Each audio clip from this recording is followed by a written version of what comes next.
Mayor Denner, the public is admitted if you'd like to call the meeting to order. Okay, I will do that in just a second. Okay. I call this meeting to order of the City Council for the City of Grosse Pointe Park. Clerk Blayhut, please call the roll. Councilmember Raylan. Here. Reed. Here. Hodges. Here. Robson. Here. Blewett. Here. And Mayor Denner. Here.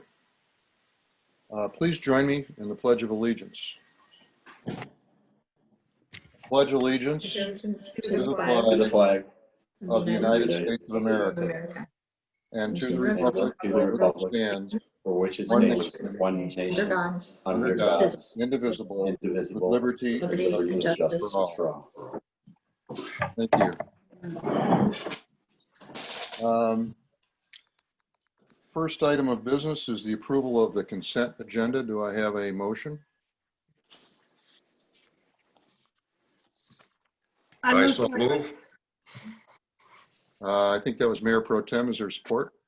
Support. Councilmember Hodges. Any discussion? Please call the roll. Mayor, Mr. Mayor, Yes. Councilmember Blewett has her hand up. Oh, I'm sorry. Yes. Yeah, and it was a little hard to see. Go ahead. I'm hard to see. The hand. I didn't see your hand. I'm sorry. Okay, no, that's okay. So I just had a question on page 8. Mid-page where it says council members Blewett, Raylan, and Reed also stated that DDA commitments appear to include, et cetera, et cetera.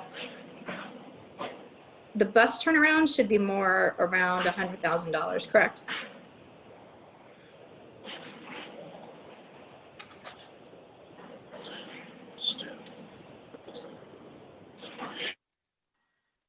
Member Fluid, if you were to include permits, legal fees, and everything else, then yes, that is accurate. Okay, thank you. So yeah, I would just like to amend that. I know I go back a lot and look at old minutes, and I just want that amount to be correct. Okay, any other discussion? Okay, with that correction, please call the roll. Councilmember Raylan. Yes. Reed. Yeah. Hodges. Yes. Robson. Yes.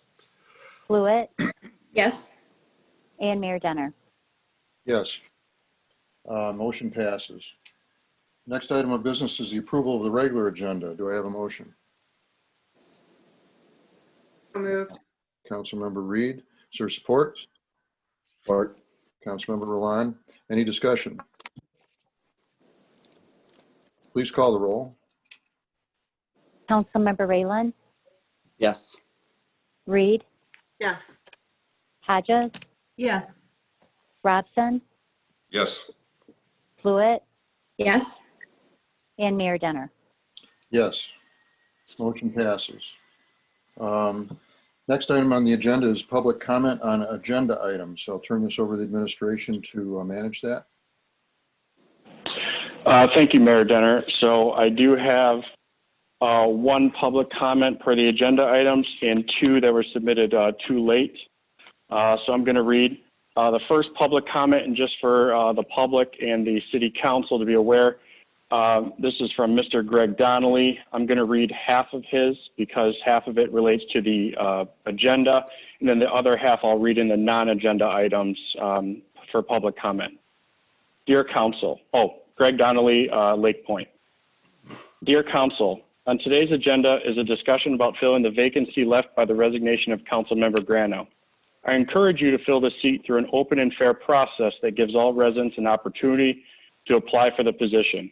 The names and relevant details for each applicant should be made public, and all afforded the opportunity to be interviewed in public.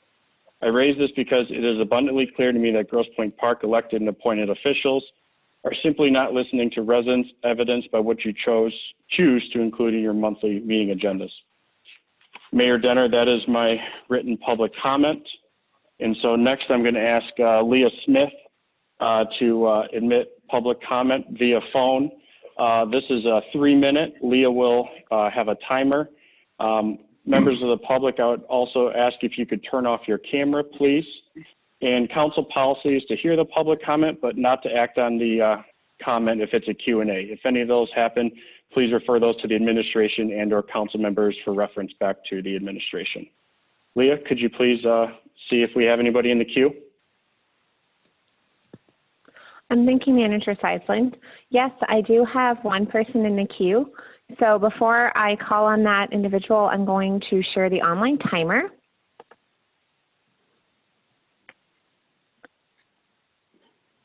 And then Mary, you are going to be next. I'm going to ask you to unmute yourself, please. And state your full name and city of residency for the record. Go ahead, please. Okay, thanks, Leah. Mary Rulo, Lake Point Street, Grosse Pointe Park. With regard to filling positions on the Planning Commission and the DDA, it looks like we're leaving better qualified candidates on the bench, and the city is failing to develop new leadership. It is wrong to marginalize candidates who have spoken up in favor of better process and decision-making. Both the Commission and DDA have operated for lengthy periods in violation of state law. We should be encouraging fresh vision, and no one should serve on a commission for a lengthy period. There are candidates for the Planning Commission with deep experience in architecture and planning, including the AICP designation, and whose applications have been on file for some time now. There are at least 2 better qualified candidates for DDA. One has experience in placemaking, sustainable growth, entrepreneurial support, and has existing relationships with Jefferson East.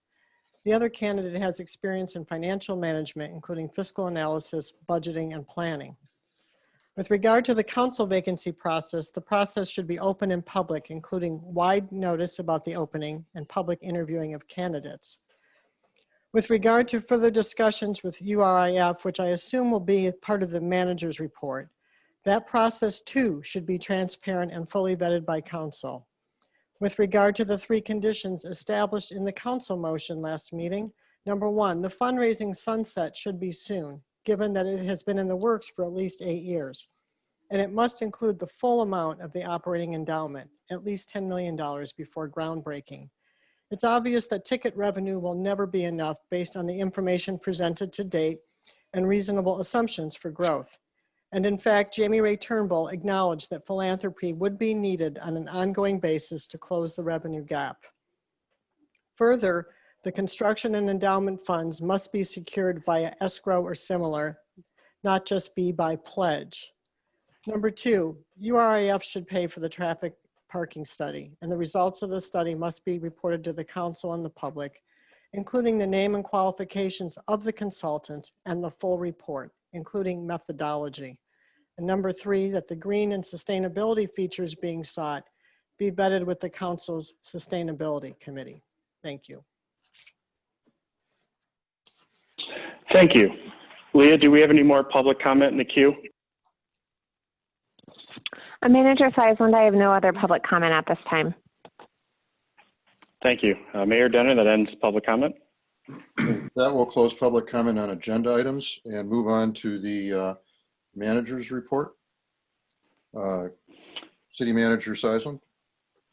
Okay, thank you, Mayor Denner and City Council members. So I'm going to go a brief review of a manager's report. 2020 road program. Cadillac Asphalt is in town completing the following road work. New to this year's program, the city's included ADA sidewalk ramps as part of its scope of work and in addition in an alley. The city did not include any road work west of Belfort due to DT and InfoSource working on the west side of GPP this calendar year, with the exception over on Essex. We were able to amend and change on Essex. Barrington to Westchester is now being worked on. Notices for no parking will be posted in advance and schedules posted. For those streets being worked on was Yorkshire 13 to 1400, Bedford 13 to 1400, Charlevoix 3 Mile to Whittier, St. Paul, Belfort to Cadju, the alley at Cadju from Harvard on Mack Avenue, and then South Jefferson streets are Bishop Road, and then, as I said, Essex from Barrington to Westchester. Halloween in the park.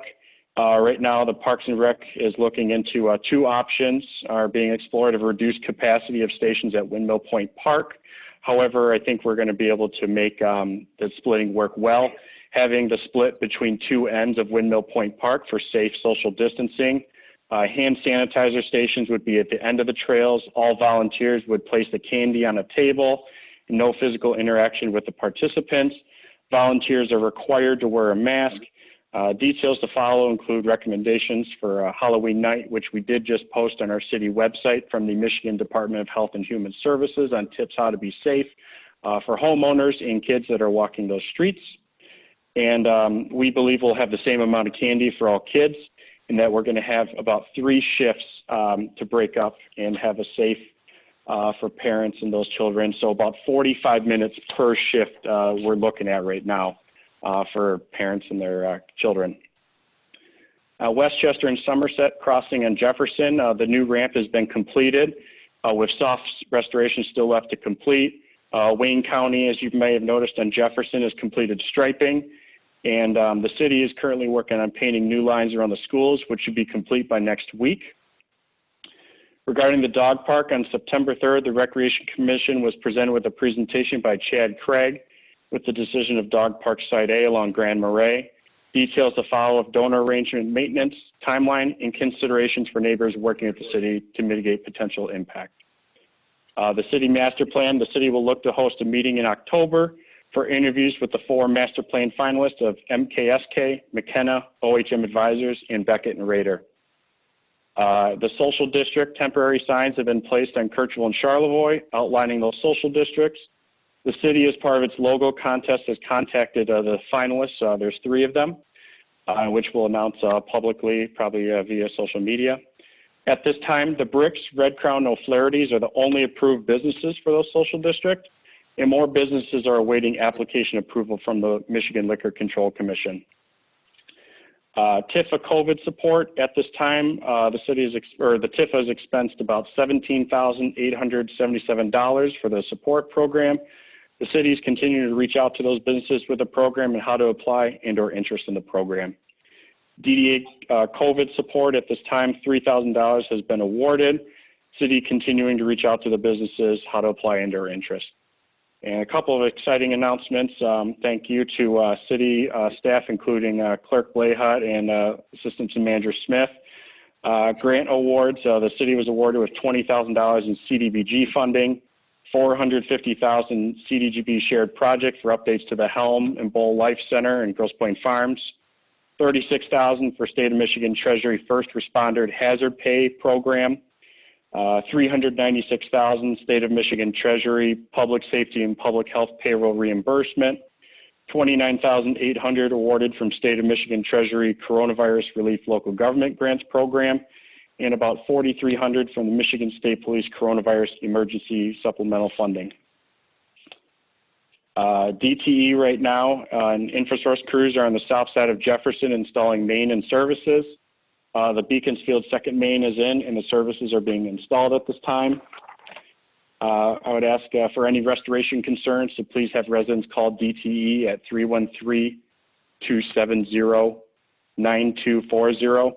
And if no response is received or not to your satisfaction, please call the City Hall at 313-822-5100 or email thomasp@grossepointpark.org. And as always, we'll have information online and on Facebook on where DT and InfoSource are. The Public Works Building, the Planning Commission last week approved a site plan. From those comments of commission members, considerations were taken such as softening the industrial look of the building on the Weyburn, Alter, and Maryland sides, lighting presence when building is not in use, configuration of interior for future electric vehicles, and considerations for sustainable materials. The Parks and Recreation bylaws. Currently, the city administration is researching and compiling a draft for the Parks and Recreation Commission for future city council consideration, hopefully in October. And as well, we have a donation and gift policy that the city is looking into. Currently, we're developing a donation and gifts policy for city council consideration, which should be in October. Expectation, the purpose of this policy is to establish a process for acceptance and documentation of donation gifts made to the city, including installation, long-term maintenance, and operation of donated elements to the city, which would be as determined by the city council or city manager. The policy provides guidance when individuals, community groups, and businesses wish to make donations or gifts to the city, including the Grosse Pointe Park Foundation. The Urban Renewal Initiative Foundation discussions. Currently, discussions have been taking place between myself and Scott Cave, who is the owner's representative for the Urban Renewal, regarding requests for a motion by City Council in August. Of those requests include a sunset on fundraising, performing an independent traffic and parking study, and employing green and sustainable design with construction. At this time, the engineers on record for the SCAP Center are compiling a detailed review of their green and sustainable design practices of the building and the hardscape spaces, and the other requests are still negotiating at this time between myself and Scott Cave. Mayor Denner, that is my recollection of the manager's report. Okay, does anyone have any questions for the city manager based on his report? Councilmember Reed? Thank you, Mayor. Yeah, just a couple of items. One is on the donation and gift policy. That was actually an agenda item that I had requested for this council meeting. And in conversations with Nick Seislin, he and I have had some back and forth, and we've shared some sample policies. And he requested some additional time to fine tune that, which is to me. But I did ask that we have a moratorium on accepting any gifts until we fine tune that policy. We haven't had one in the past, and I think it's important that we have one for our residents to have some assurance, and so that as a city we have assurance that whatever gifts we accept have some framework, including, and Nick and I have had a back and forth, but including a budget and ongoing maintenance be factored into the gift, along with, you know, clear definitions of who's doing what, the donor, the city. So I look forward to having that for our October meeting, hopefully. And then on the DTE phone number, is that posted on our website? I believe it is. Yes, it is. I think that's all I have. Okay, anyone else? Councilmember Hodges? Thank you, Mayor Denner. I would just like to take this moment to salute the team, particularly as it relates to the finance accomplishments that have occurred in the last period of time. I just know from my own experience navigating the whole PPP grant process through the federal government, and that is challenging, and to have secured those grants is significant and hugely important to the financial stability of the community. So for that tenacity and grit, we are rewarded with some confidence, and I really appreciate the time that they've taken to navigate that, particularly under very challenging circumstances and with full plates. So we as a body that has a fiduciary responsibility, I find it comforting to know that our team is really working strongly to ensure that we have strong financial management. In fact, Clerk Blayhut also informed me that our fund balance is now at 26%. So we are moving very solidly in the right direction, and I'd like to thank you all for that and acknowledge you for that. And the other staff performance issue I think of late has been related to the dog park. It was a really difficult situation with a lot of decision-making factors to be considered and a lot of very valid concerns on the part of our residents, whom I'd also like to thank for their input. But because of good fact-finding and good preparation, that decision-making process was eased. And I know I, for one, am grateful for that. And I'm also glad that the focus now is on mitigating the impacts to those that are most greatly affected by it. So thank you to the staff team for a solid month. Okay, thank you. Anyone else? I think I saw another hand. Yes, Councilmember Fluid. I had a couple of things. The first was, City Manager, you made reference to the fact that when residents make public comment, that we don't address those things during the meeting, and that those questions should be turned over to you to respond to later. And I know this is something we talked about a long time ago, but how can we best ensure that you are reaching out to those residents? Because when they call in, obviously they're giving their names, but they're not giving their email addresses or phone numbers or anything like that. So how can we ensure that when they have something that requires follow-up, that you're going to be able to get back to them? Good question, actually. So 3 things. One, definitely encourage residents to call City Hall, 313-822-6200, and a staff member will relay their phone call over to my office.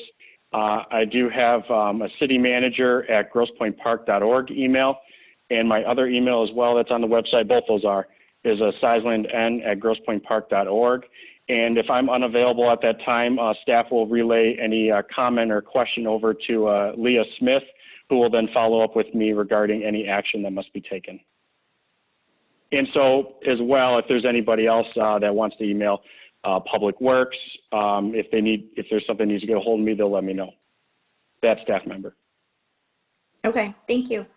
And then I also had a couple of questions about DPW that I didn't realize until I was actually in the Planning Commission meeting. So I wanted to follow up with those. One is the sustainability issue. And I think it was my misunderstanding. I know when we first started talking about the plan that there was some discussion of stormwater capture. And I think I was under the impression that we were doing some sort of sustainability initiative there. And again, that was my mistake. I didn't realize until the meeting last week that we're doing what's required. We're not, that's not a special green initiative that we're doing.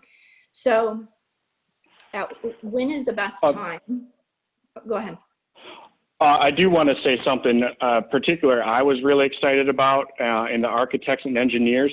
So if you look at what's online right now, if you look at the site plan over in the yard, similar to like in your backyard, which this is pretty new, it's actually a large holding tank similar to a French drain in your backyard. So instead of all the roof runoff that would normally, we would tie that into our storm lines, in which we would have to actually take that all the way down the alley.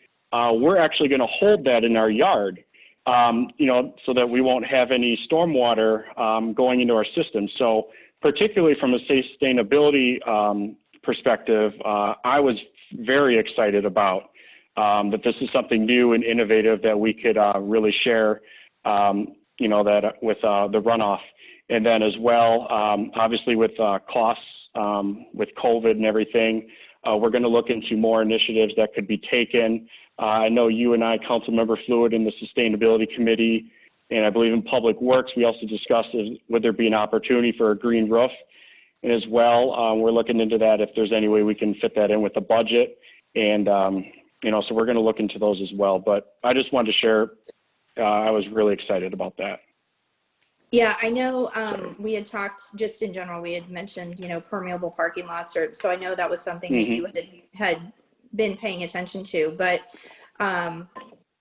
when is the time that we would sit down and actually make decisions about those initiatives? Like Commissioner, I think Samperi mentioned electrical charging stations, which was great. So when will we be actually putting all those options on the table and making decisions about them?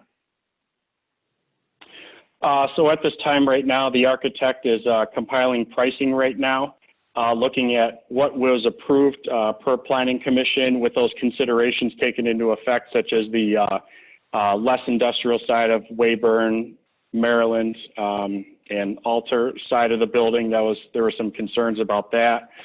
So we're going to look and come back and see after those discussions what we're at pricing wise, and then we're going to go from there to see what other initiatives could be taken. For example, like you just said, the permeable paving and such. So as of right now, that would take place between myself, our building official, and myself, building official, and the architects.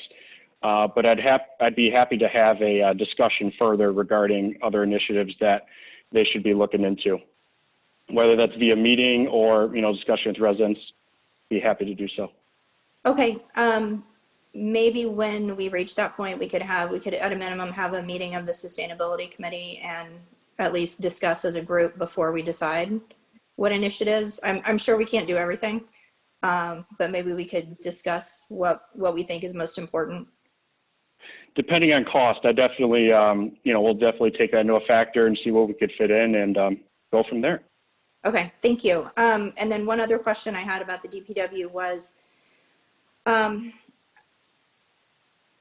was under the impression, looking at the site plan, I saw it one way, and then I had a couple of residents reach out to me that were seeing it a different way. So can you clarify the screening wall that separates the DPW from the residents around it?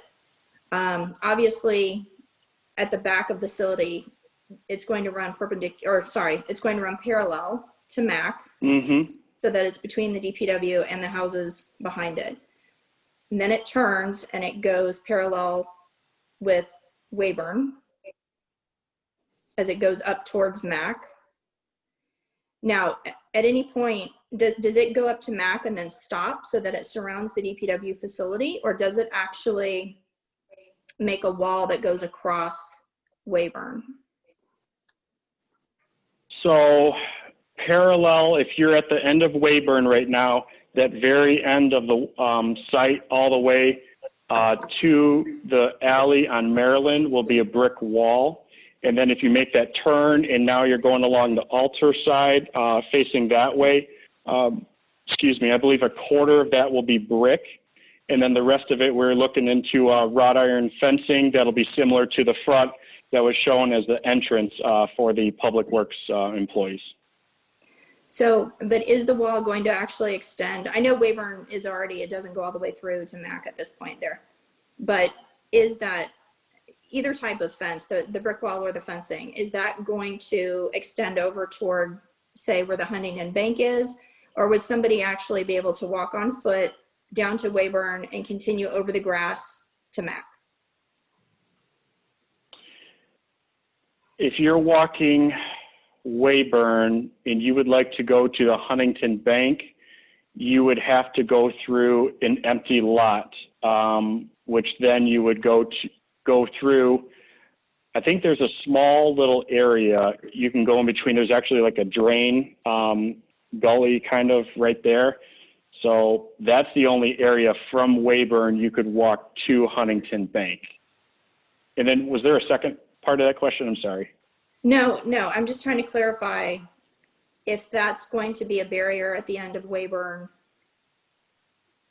or if it's merely going to surround the DPW facility itself. I know Weyburn is already closed for vehicular traffic, but is that barrier going to surround the DPW, or is it going to extend and so block access on foot to across where Weyburn runs right now?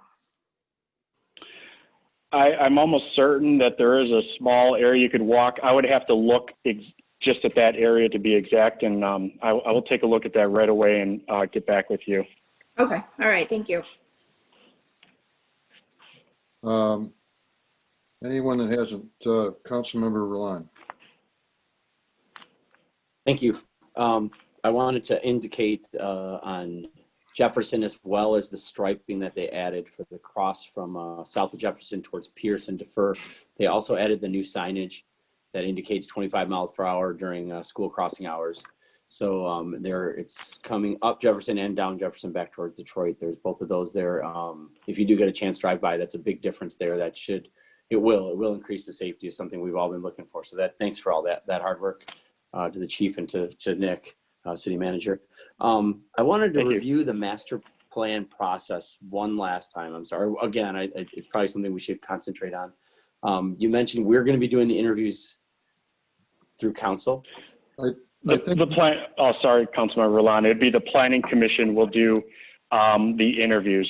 So it will have all four companies come for like a 10-minute open process where it'll be via Zoom, kind of pitching to the commission why they should be selected. And then from there, the commission would come up with its recommendation. Okay, then that recommendation comes to us to approve? No, in the last meeting, if you remember, we had a discussion regarding, we had 10 applicants, and then city administration dwindled those down to 4. And I asked for your recommendation at the time for 3 of those to go to Planning Commission However, if I'm correct, I believe it was Councilmember Reed asked that we also include Beckett and Rader as part of that going to the Planning Commission. So we'll have 4 instead of 3 that I had previously recommended to the council. Okay, so they're not actually giving us a recommendation. They're telling us what they're choosing. And we don't have we don't have any opinion on that then. That's correct. The Planning Commission would be selecting the planning consultant for the master plan. Okay, and is that a typical process for this? I know we haven't done it in 35 years, but I'm wondering, do other cities do it that way as well? Yeah, I can comment briefly. We asked our city attorney to do some research on that, as I think the city manager did. And because the Planning Commission has statutory responsibility for completing the plan, the council was that the Planning Commission is responsible for selection of the consultant that they're going to work with, and they would go forward with that. The outcome, that what comes out of that master planning process is would be obviously approved by the Planning Commission, then come to City Council for final approval, the actual plan itself.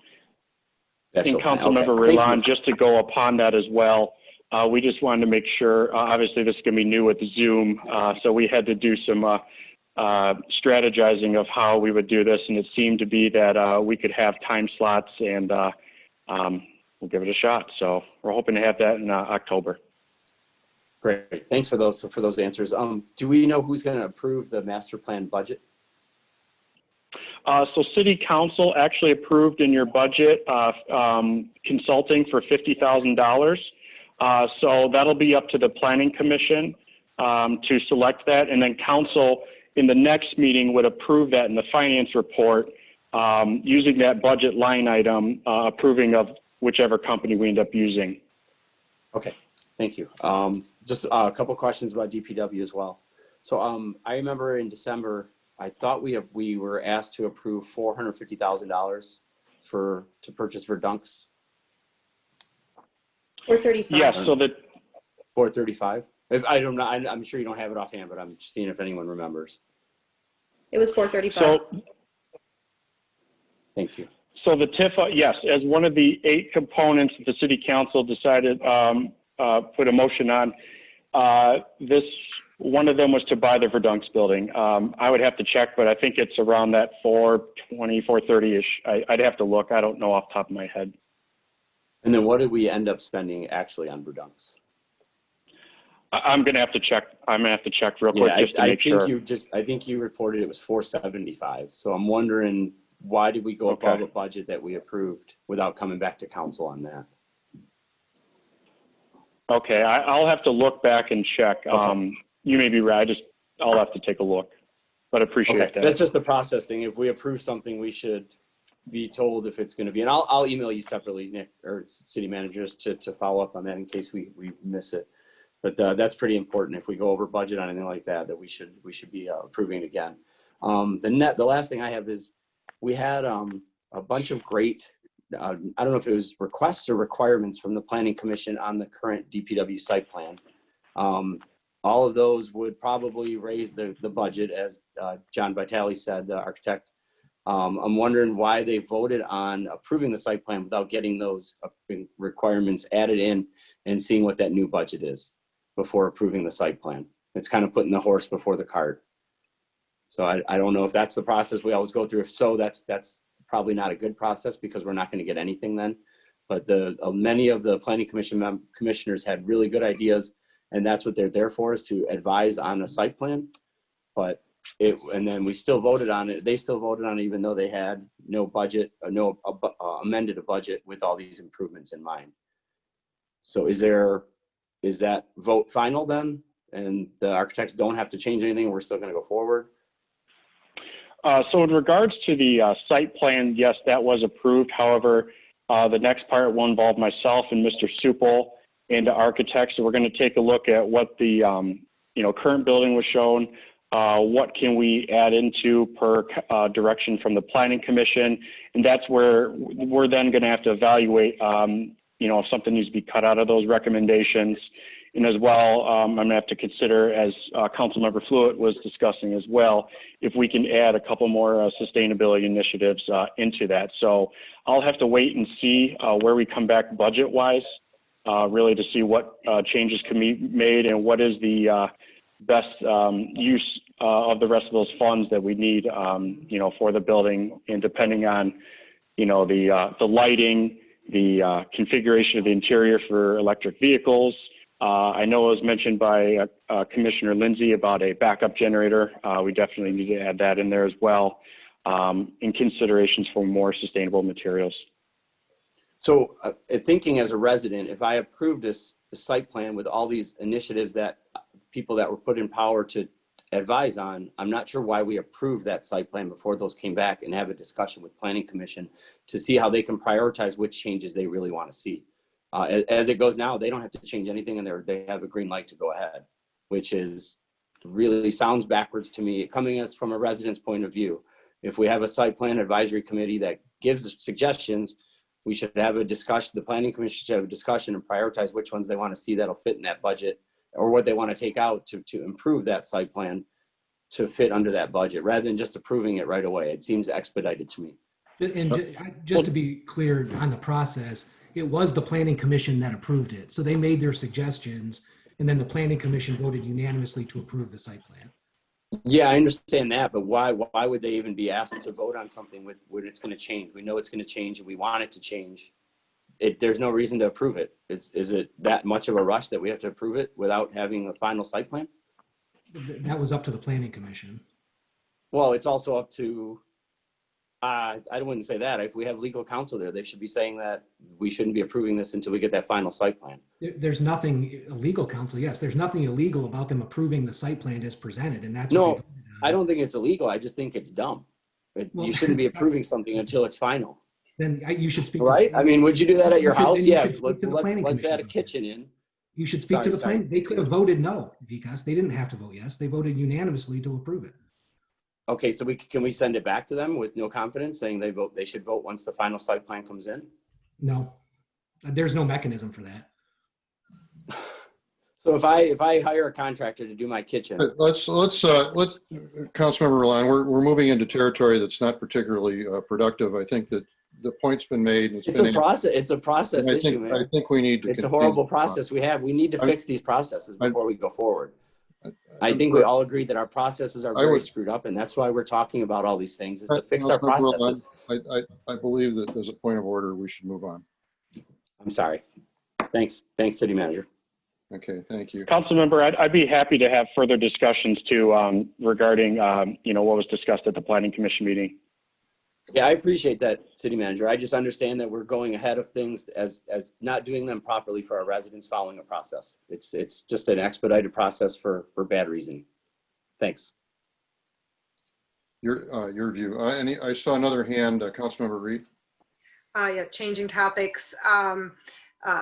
The city manager mentioned trick-or-treating and Halloween in the park, and I did actually have the opportunity to review what we posted on our website. But today or last night, all of us received an email from residents, I believe all of us did, from residents of Harvard asking for the city administration to look into some, it would be a change to how trick-or-treating is normally done in the neighborhoods.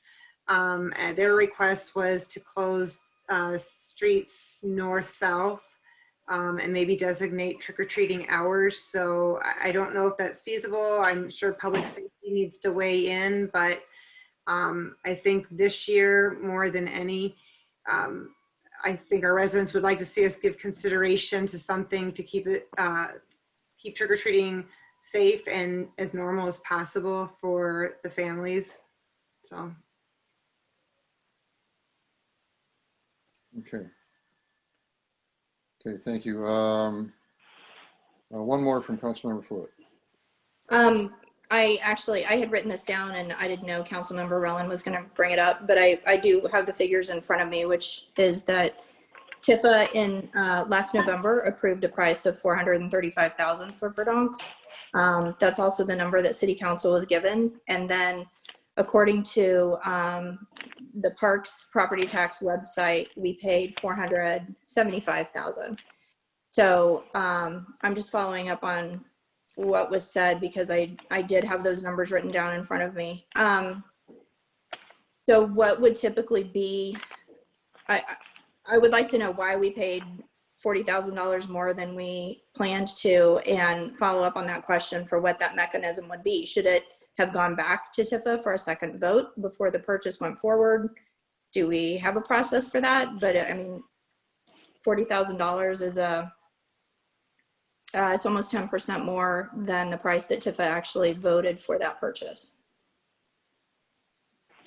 So we'll have to make a budget amendment in the TIFA, and I will have to, I'm going to look at those documents. I know a lot of that probably is due to other fees that were added to it, but I can certainly follow up with that, Councilmember Fluid, and provide that answer to the council. Okay, thank you. Okay, one more, Councilmember Roland. Is the seller going to give us a pad-ready space for dunks?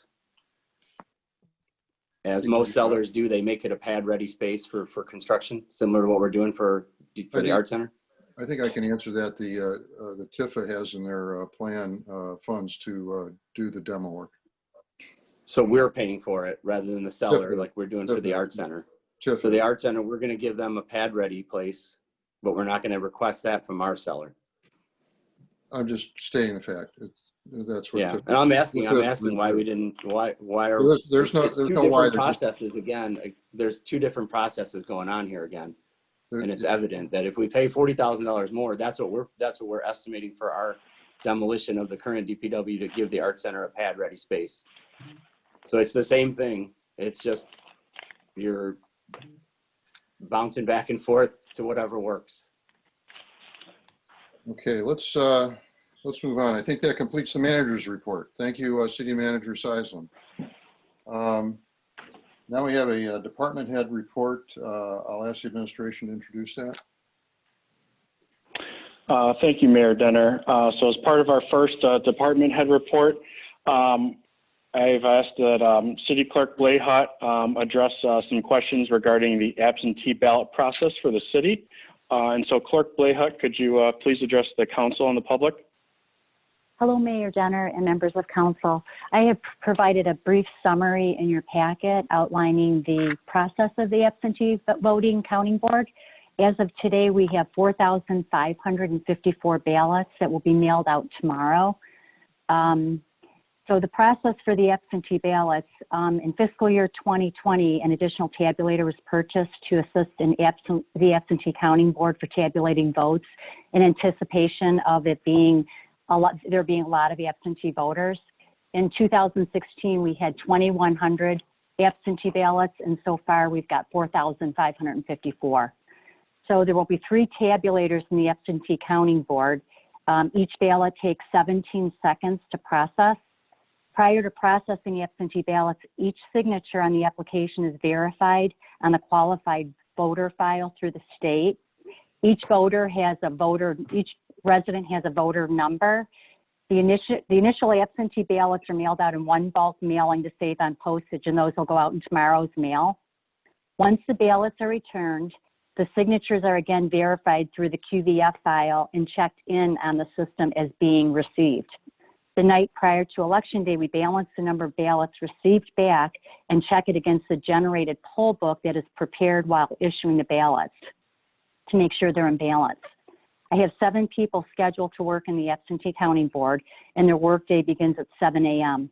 They start by counting the ballots provided to them to balance with the poll book that we've provided to them. They keep the ballots organized by precinct and begin by opening all the ballot envelopes and removing the ballot, which is protected by the secrecy sleeve. Once the ballot secrecy sleeve is removed from the envelope, they remove the ballot from the secrecy sleeve. This process is to protect the confidentiality of the voter. Once the ballots are ready to be processed through the tabulator, the voting begins. Throughout the day, there are more ballots received. So we go through the same process of checking the ballots into the system. We generate a new poll book and bring it upstairs to balance with the counting board. The numbers are verified and balanced each time more ballots are provided to the absentee counting board. There's a public counter on the machine, and each time a ballot is put through, the public counter adds one. So by the end of the night, the ballots that were brought up to the counting board will balance to the public counter on the machine. We won't close out the day until all ballots are put through the machine. If all ballots are brought up by 8 p.m. and they're completely put through, then we start the election night process for the end of the night. We have our election commission meeting scheduled for October 13th at 2 o'clock. And that's consistent with the time that we have our public accuracy test. We do have, for the election commission meeting, I provide the list of all the people who are voting, or all the people who are working in the polling places. And they have to fill out an application when they're prior to working, and they have to declare their party affiliation, and that's declared on the list that gets sent to the Republican and Democratic parties and to Wayne County. And with that, anyone can register to vote at City Hall, or you can go online to michigan.gov and get any information that you need on voting, where your polling place is, if you want to track where your ballot's at. We have three drop boxes at City Hall. One is in the driveway. One is right outside the City Hall door. So if you walk in and City Hall is closed, there's a drop box there you can drop your ballot in. And then there's one located in the desk on the counter in the treasurer's office. The people who are selected to work for the polling places, there is by application. And we try to choose people who have computer skills. Although up until a year ago, we were having a really hard time finding people interested in working for the precincts. Now we have a lot of people who are interested. So that's not been a problem this year.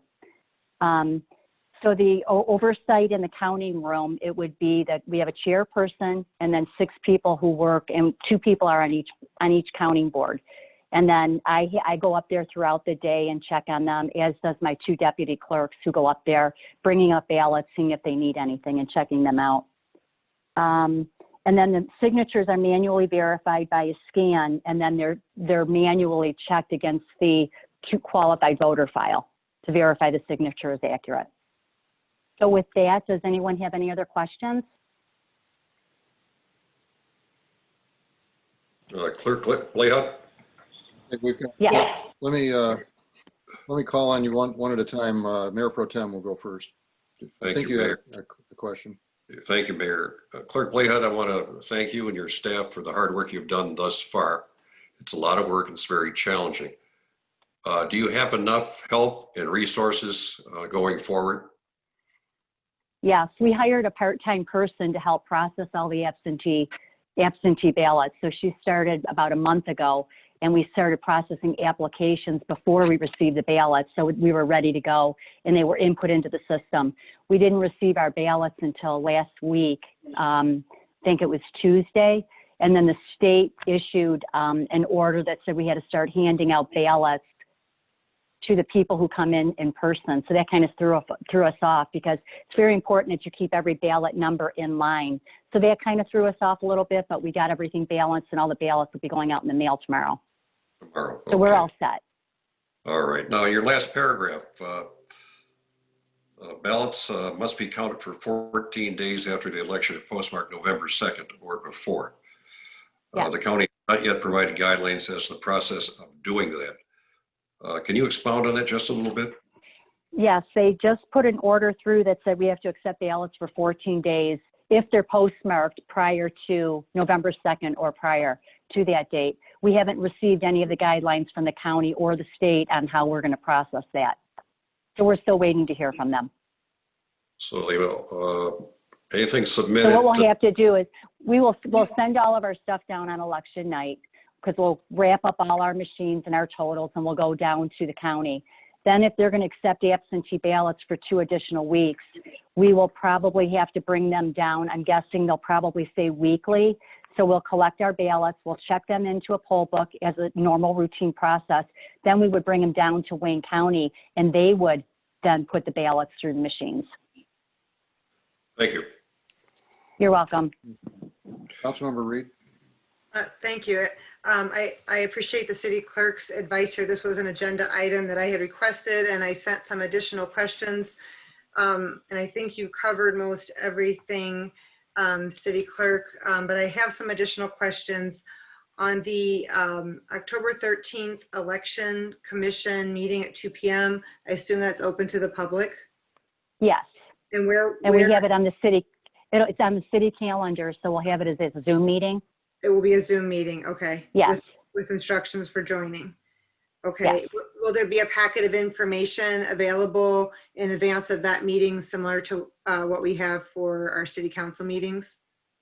Well, basically, it's just going to be the election commission approving the poll workers that are sent to the national Republican and Democratic parties in Wayne County and the state. So we wouldn't post to that. So basically, it's just approving the poll workers. Okay. And when you say the poll workers, you're referring to the workers at each precinct plus Yes. the absentee voter board. Is that right? Yes, that's correct. Yes, that's correct. Okay. So, okay. And then just a little bit more on the process. You talked about how in the past you had some difficulty securing enough poll workers, but it sounds like you had people to choose from this year. Is that correct? Oh, yes, that's correct. Okay. Several years ago, we didn't have anyone. We were going to Grosse Pointe South because we were allowed to put a student in each precinct because we couldn't get anybody to work. Yeah, I think So that's now we have, yeah. pardon me? Yeah, I think that's still true now. You can 16 and up. Yes. Yeah. Right. But now we have so many people interested, so it's been a lot easier for us to get workers. So how do you choose them? Is it an interview process? Is it random selection? I know No, we accept their applications, and then if we know they're good and they're interested in working the next election, we just keep them on there. We have to make sure that they're both Republican and Democrats in each precinct. And so we kind of go from there. And then as people aren't interested in working any longer, we take a new applicant. Okay. And that's the same for the absentee voter counter board, that it has to be. Yep. Okay. Yes. I think you've covered my questions. Thank you. You're welcome. Thank you. Councilmember Fluid.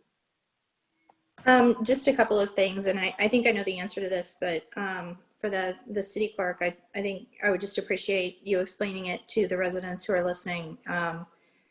What if a signature is not verifiable, or if it appears to not match? How is the voter notified of that? You know what, then we would call them. If we had their number on file, like through the park passes, we would call them. If their email was in, we couldn't get through with them, and then we would try to email them.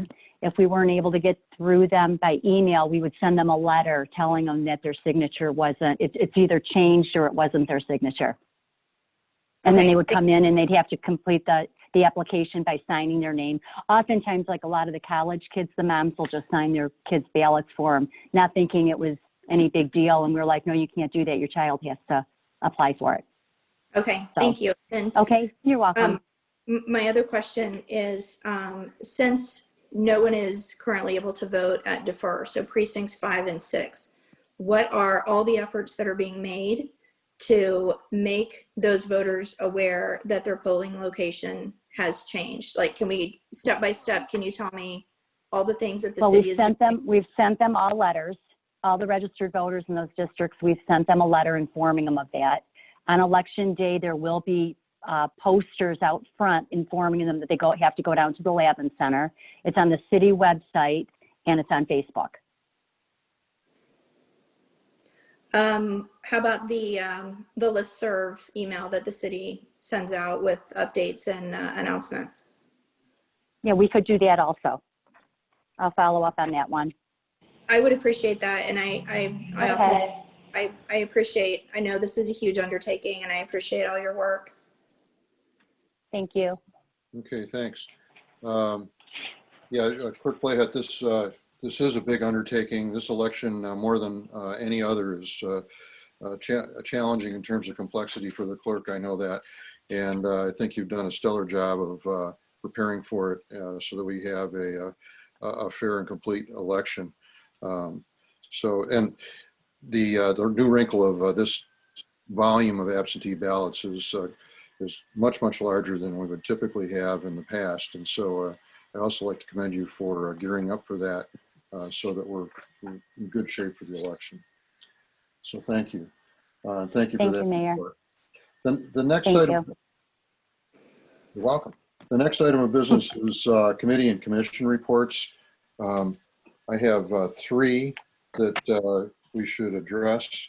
I'll take the first one, which is the Downtown Development Authority. The Downtown Development Authority met on September 1st, and the mayor is an ex officio member of the DDA, so I'll report briefly on the meeting. City Manager Seisland updated the DDA on the status of the safety improvements funded by the DDA for Westchester Somerset Crossing of Jefferson, which he included in his manager's report as well.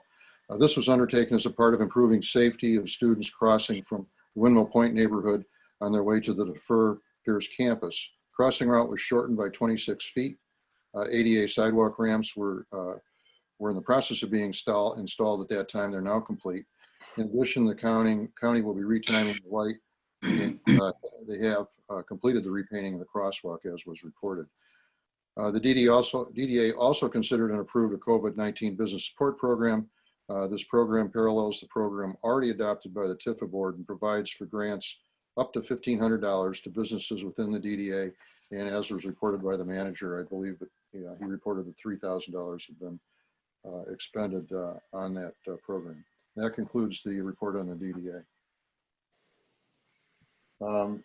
Next, I believe Councilmember Reed will report on the Recreation Commission. Are you ready for that, Yeah. Councilmember Reed? The Recreation Commission met on September 2nd via Zoom. The primary agenda item was the administration's presentation of the dog park analysis.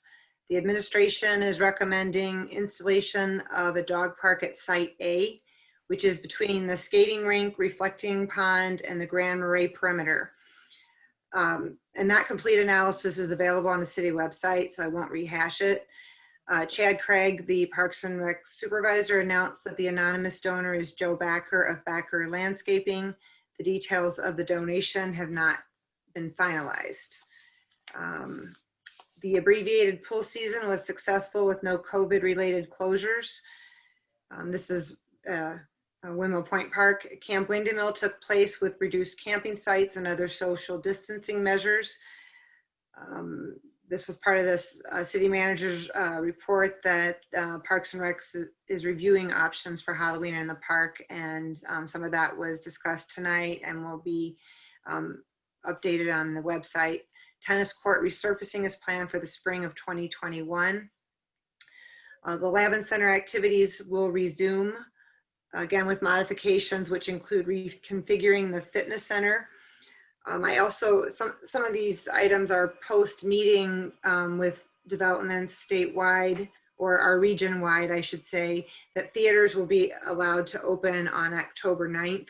So I encourage residents, if you haven't already, to sign up for city emails and like our Facebook page for updates. We are considering a reserved seat process similar to what commercial theaters use to help ensure the social distancing and that seats will be marked. So stay tuned for that. Administration continues to monitor and evaluate the marina conditions, which included a recent U.S. Army Corps of Engineers assessment. And that was both at the marina at Windmill Point Park and the boardwalk shoreline at Patterson Park.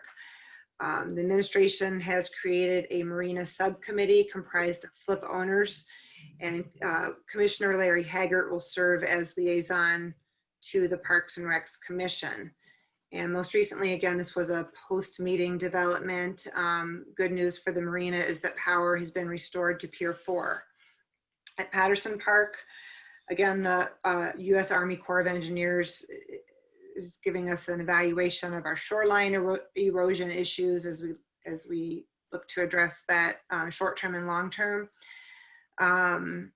We added 12 kayak racks this year, which allowed for 48 more slots. There are currently 108 residents on the wait list with a 15 to 20 slot turnover per season.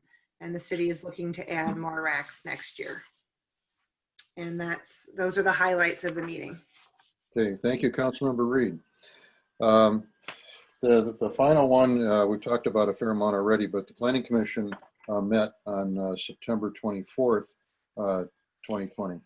Council member on the Planning Commission is Councilmember Grano. However, as will be addressed under new business, Mr. Grano has resigned from council as he's moving out of the city. The mayor, though, is also an ex officio member of the Planning Commission. I'll give a brief report. I think we've discussed most of this already, but I'll go through the highlights.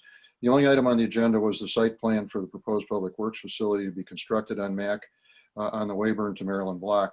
A public hearing was conducted to hear residents' comments. City Manager Seisland then briefed the commission on the motion of council in December 2019 to conditionally approve the project.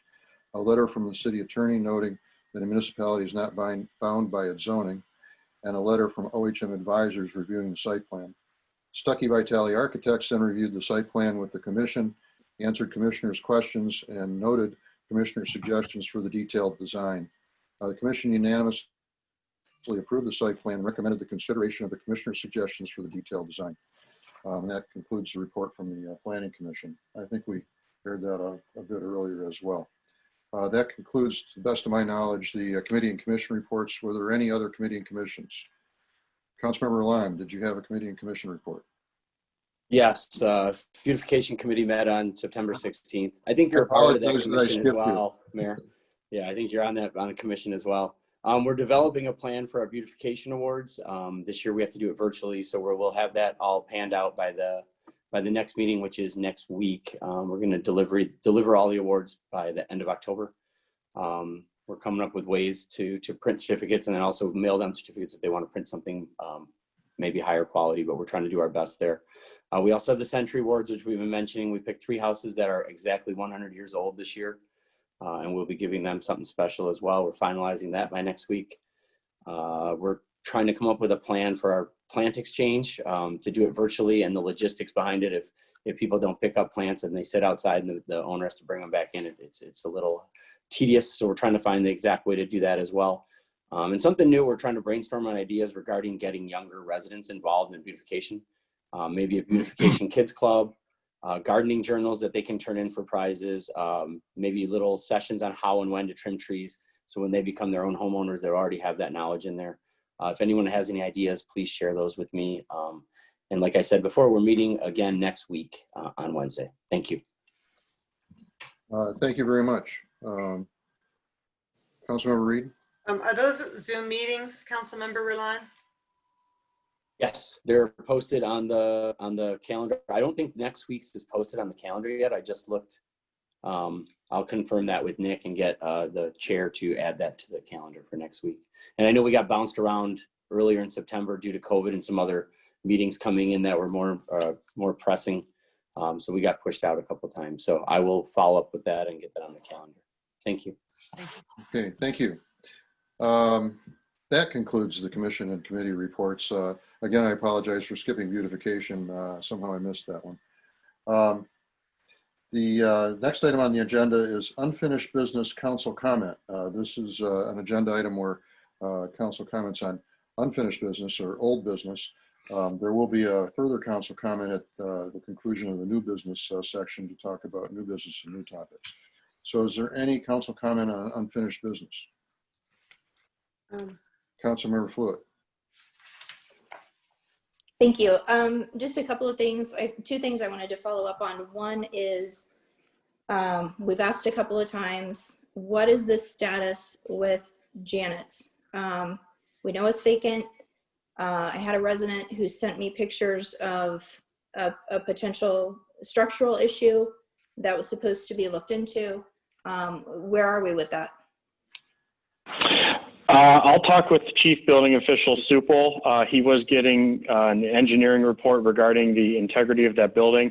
I will follow up with him and see where we're at with that. Okay, thank you, City Manager. And then the other question I had was, I know that Chief Poloni had been representing the park with the group that had been set up throughout the Grosse Pointes that was meeting with the NAACP, and I was wondering if we could get an update on how things are progressing or what that group has been up to. Chief Poloni, are you on the line? I am. So we have Councilman and Mayor. Greetings tonight. We have had 3 meetings with NAACP, and at each of our meetings, we have covered different topics as related to policies, procedures, hiring practices, just a general getting to know one another, and just opening up lines of communications. I've attended all the meetings representing both Grosse Pointe City and Grosse Pointe Park, and the other communities all been represented at the majority of the meetings. And things are going well. We have an open dialogue going, and we're scheduling monthly meetings, and I'm actually inviting them out for a little bit of a field trip to look at some training and some of the things that we're doing in those avenues. So it's been a really good dialogue, and we're continuing to talk, and just like I say, keep the lines of communication open. It's good just to know who the players are and get to know them, and hopefully we'll break bread together as soon as the COVID's over and do some of those things so that we can just keep that goodwill going. Thank you, Chief. Thank you for representing us there. And I wonder if we could, I don't like burdening anybody with ongoing tasks, but I don't know if you're reporting back to the city manager after these meetings, or if that's something that he could include in his monthly reports to us, or what would be the best way to kind of keep us updated. Well, I'll just do I'll do a written report to him. Obviously I report to the manager, so I will do that. I'll report to him, and he can pass it on, however, directly, if in my format, or if he wants to do it in a different format. But I'll report back to him after each meeting, and then he can relay it to mayor and council. I would appreciate that. I would just like to, I can't speak for everybody on council, but I would like to stay updated on how things are going. Thank you. You're welcome. Okay, thank you. Mayor Pro Tem. Yes, I'd like a question for the chief. Chief, are these meetings with the NAACP open to anybody, or is this a semi-private meeting, or what? No, they're semi-private meetings. I don't know. I don't do the invites on them, so the host of the meeting invites the chiefs and mayors and councils, or not councils so much, but the representatives from the city to meet. And so whenever their invitations go out, and I don't know what their criteria for those meetings are, as far as they're not open to the public, I don't believe, but because they're invite only. Yeah, they would speak to that. Maybe they can in the future as well. You mentioned getting them to a field trip to the new training facility, the new station as well. Correct. I was there. Chief was nice. About a week ago, he gave me a tour of the new facility out in Grosse Pointe City. Outstanding training facility. They have a Virtus system, which speaks to escalating and de-escalating police situations. It's state of the art. It's very expensive, but well worth the price. Like in Grosse Pointe Park, staff and police are trained in that as well. Chief, you might want to explain that better than me, that Virtus training system. So yeah, just a couple of features of the new facility in Grosse Pointe is that we installed called a Virtus system. It is a real life simulation system that trains officers in several areas, as far as de-escalation, working with autism runs, as far as mentally disabled runs, active shooter runs, use of force issues, a lot of the topics that are in the public eye right now, they're covered through this, plus many, many more firearms trainings for the officers. So, and what we did is we incorporated the other 5 Grosse Pointes into the system, so that we have been training their officers as well on the system, because a training officer runs it. So what will happen is 2 of our Grosse Pointe Park officers have now trained on the system. When we open it up to the other departments, we'll open it for a month or 2 months at a time, because we have to be able to take it up and down. Our officers will go there and do the training on the system, so they'll get real life training. It's not a video game. A lot of people think simulators are video games. This is not. This actually, if the officers in the scenarios, we're looking to see how they talk and how their verbal skills are. It's really one of the most important things, not as much the shooting skills, though those are important. They wear a taser on their side that if they're not performing in the right way with the way the situation goes, they actually get tased. So it's real life to them because they're going to know, they're going to feel it. So along with that, we also have a fire training tower that all 5 communities will use. We are just finishing that up now as we speak, as far as they're installing the rest of the equipment. So fire training tower will give mutual aid real life fire training inside the tower, where it will have smoke, simulated fire, free flowing water system. And so the departments will all be working together. So another really good option for them to work in. So we've got some training things there that were built not just for Grosse Pointe City, but for all 5 departments, looking at where we may be 20 years from now and the cooperative training. So really excited about that and glad that, you know, we've got Grosse Pointe Park and city officers working jointly together on those issues. And Mayor, I have one more thing, getting back to recreation and to the city manager. October 9th for the theater and the gym. Are we going to make that date? So Too early with to the tell. fitness center, we're going to have 2 dates. We're going to have on October 5th a re-registration, a walkthrough for those fitness center attendees that would like to see how the new format goes, how the Sign Up Genius will work for going into and exiting for contact tracing. And the week of October 12th, looks like we'll be scheduled so far for the fitness center. In regards to the movie theater and or Lavin's Activity Center, it's too early to tell right now. Myself and Park and Rec's Chad Craig are looking into those possibilities. Thank you. Okay. We have one more. Yeah, Councilmember Reed. Just to piggyback on that for a second, I didn't mention in my report, but when the fitness center does open, residents are going to have to sign up for their slot at the gym. I think sort of like a personal training session. And then just one, I guess, unfinished business item. When I was reviewing the minutes at our last meeting, Councilmember Fluette had inquired as to the role of the Real Estate Development Committee, and the mayor responded that that's been a dormant committee for some time. And I know in my time on council in 3 years, I don't think there's been any activity. So my comment is maybe we need to rethink that committee. Maybe there's another void we can fill with a council committee that's more relevant at this time. Okay, thank you. I'll give that some thought and talk to the administration to see if there's an advisory role that could be filled. It's also possible that it's just outlived its usefulness and it's time to disband it. So I'll talk to the city manager about those options. Okay, anything else on unfinished business? Seeing none. Oh, Councilmember Roland. Yeah, sorry about that. Just to go one step further on the real estate committee, how much real estate do we own as the city? Is there a place to check that out to see exactly how much real estate the city owns? That's a separate question. City manager may have to respond. Shouldn't that be run? Is that run by the real estate committee? The No. real estate that we own? No, it is not. Okay, I'll follow up with city manager then. Thank you. Okay, thanks.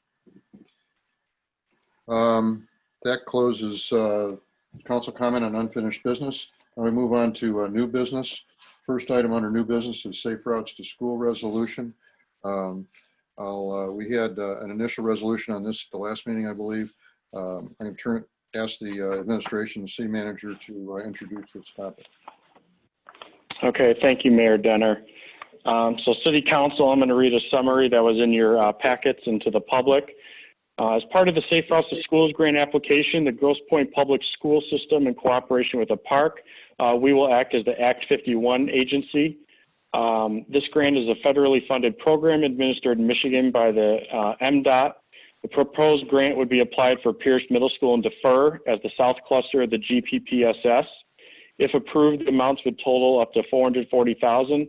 As the Act 51 agency, what the Grosse Pointe Public School System is asking for is that we apply on their behalf.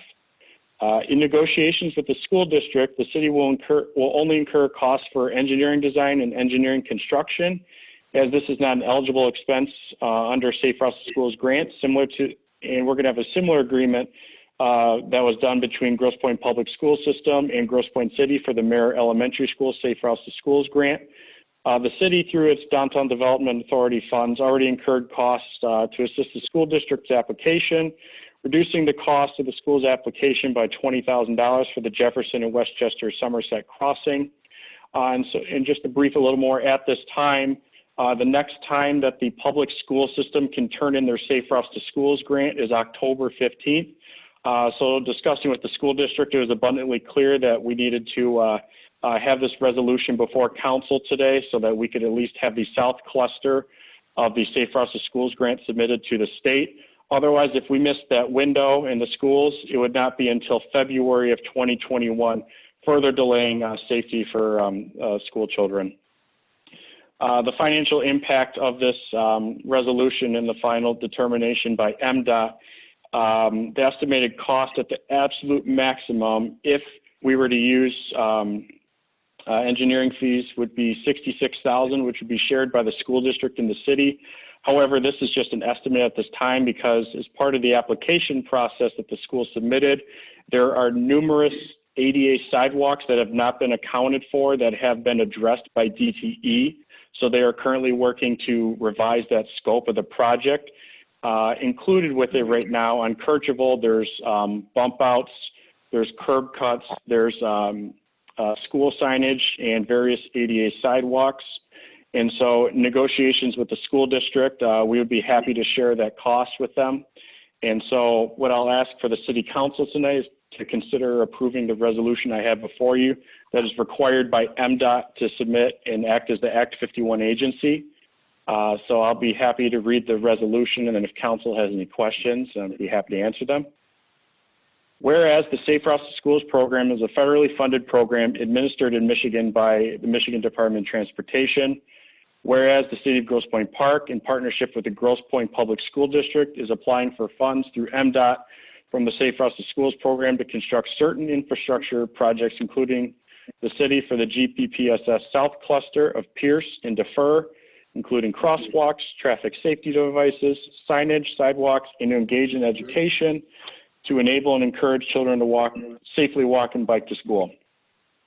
Whereas MDOT requires a formal commitment from the public agency that will be receiving these funds and will be implementing and maintaining these infrastructure projects.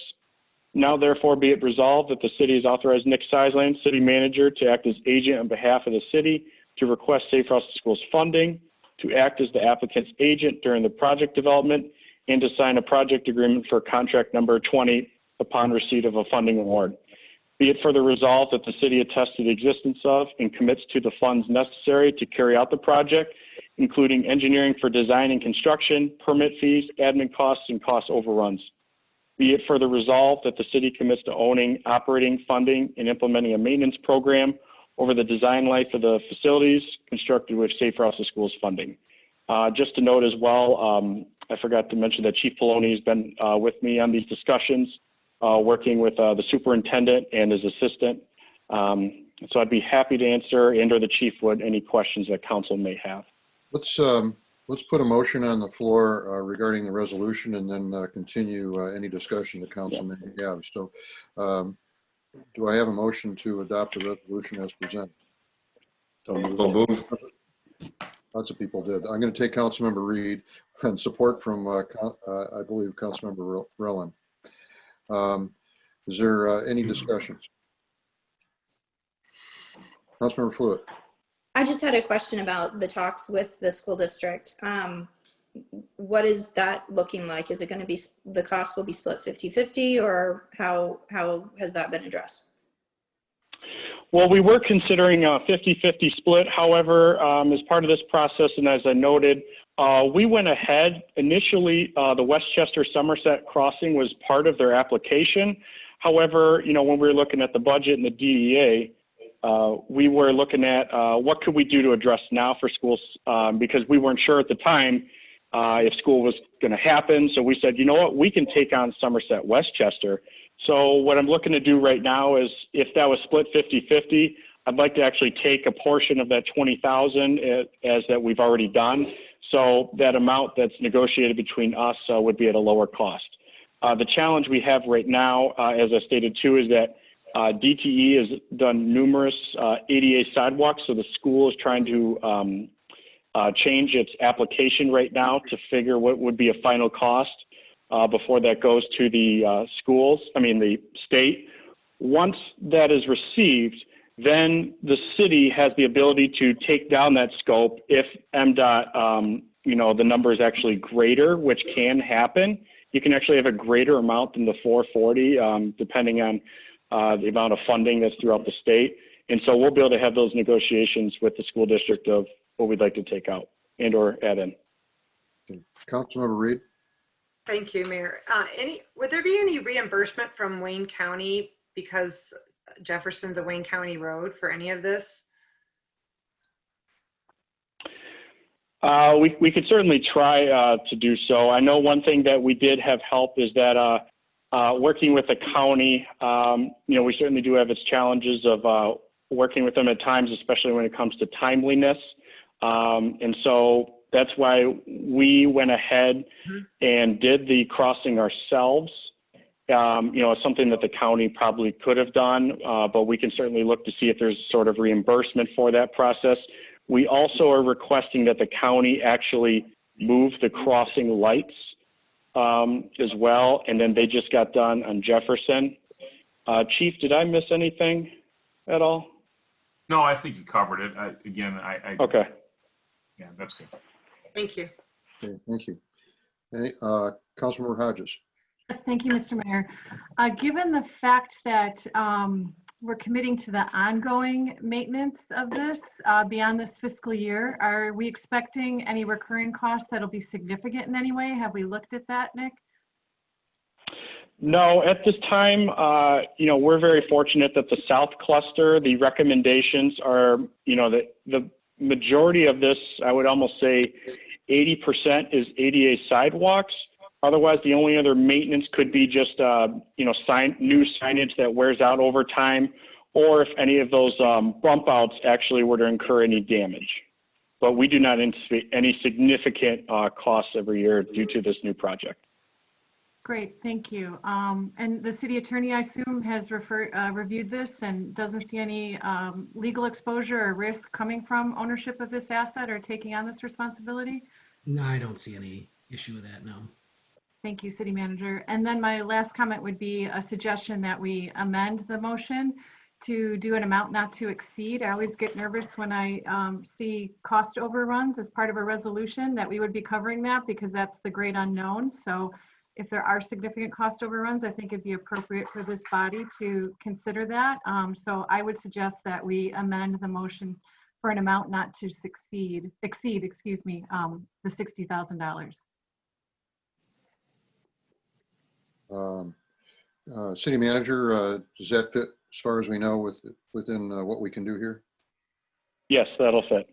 Hey, Nick, I just have a question. I'm just not sure, and I'll see if I can make a call while we're still on here, but I'm not sure if that would be acceptable to MDOT. I know that motion came from MDOT as part of their package that we had to approve. So I'm just not quite sure if we amend MDOT's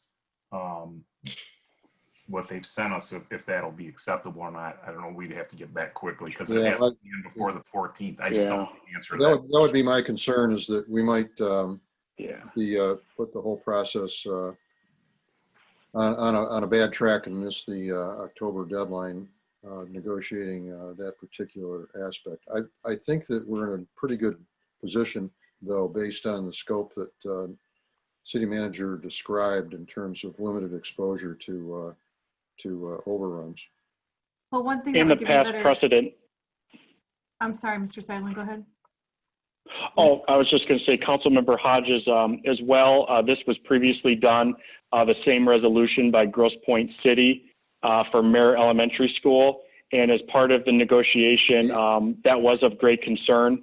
of Grosse Pointe City. And so separately, the school district and the city negotiated, that there would be that 50-50 split. And when you refer to the fact that DTE has undertaken some of the ADA sidewalks, you're saying that that would favorably impact the end result. Okay. Absolutely, So yes. that gives us a bit more of a cushion as well, and we can likely expect that that already is a not to exceed amount. It's the outer end of what is likely.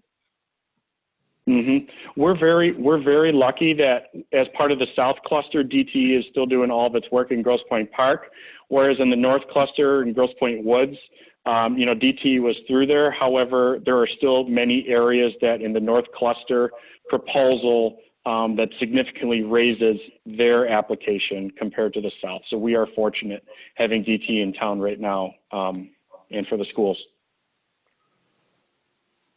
Okay, thank you. Mayor Pro Tem. Thank you, Mayor. City Manager, where in the budget are we getting these monies for this project? So what I'd like to do is look at the TIFA to help support this project in the TIFA budget. What about community block grant funding? Is that possible? We're actually allocating our community development block grant funding to SOC, or PATS, which is the Senior Transportation Services. So us and the Grosse Pointes have already, we're going to go ahead and provide those. We did used to do ADA sidewalks in the past. However, the county, due to troubles of having communities finish their funding, they are trying to shy away from ADA sidewalks. Okay. Thank you. Okay, let's, one more. Councilmember. Sorry. Ralph. Yeah, I've seen the plan for the bump outs in front of Defer and Pierce. I'm not sure if it's on the website anywhere that we could share it with our residents, the proposed plan of the change of Kirchhoff, just so people can understand what's coming. I'm not sure if it's on our website or not. I'll take a look. It may have been in the last meeting, Councilmember Rayland, but I'll take a look and add that there. Thank you. And we can talk about it offline, where to place it if there's any other places. Thank you. Okay, thank you. Let's, Councilmember Fuller. Sorry. So I just want to be clear, since that just came up, I'm not in favor of TIFA paying for this. I'm in favor of the resolution. If I vote for this resolution, I am not voting that it come out of TIFA funds. Right. That's so are we going to come back to this later and determine where in the budget this is going to be paid for?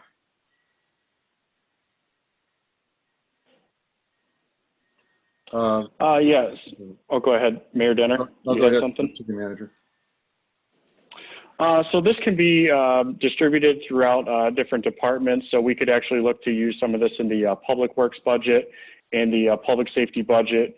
And we also have a line item for engineering costs within both of those that we could use as part of that. Okay, thank you. Okay, let's call the question. Clerk Playhead, please call the roll for the adoption of the resolution. Councilmember Rayland? Yes. Reed? Reed? You're muted. Yes. Hodges? Yes. Robson? Yes. Blewett? Yes. And Mayor Denner. Yes, motion passes. Next item on the agenda, commission and board appointments. I'll go through those one by one.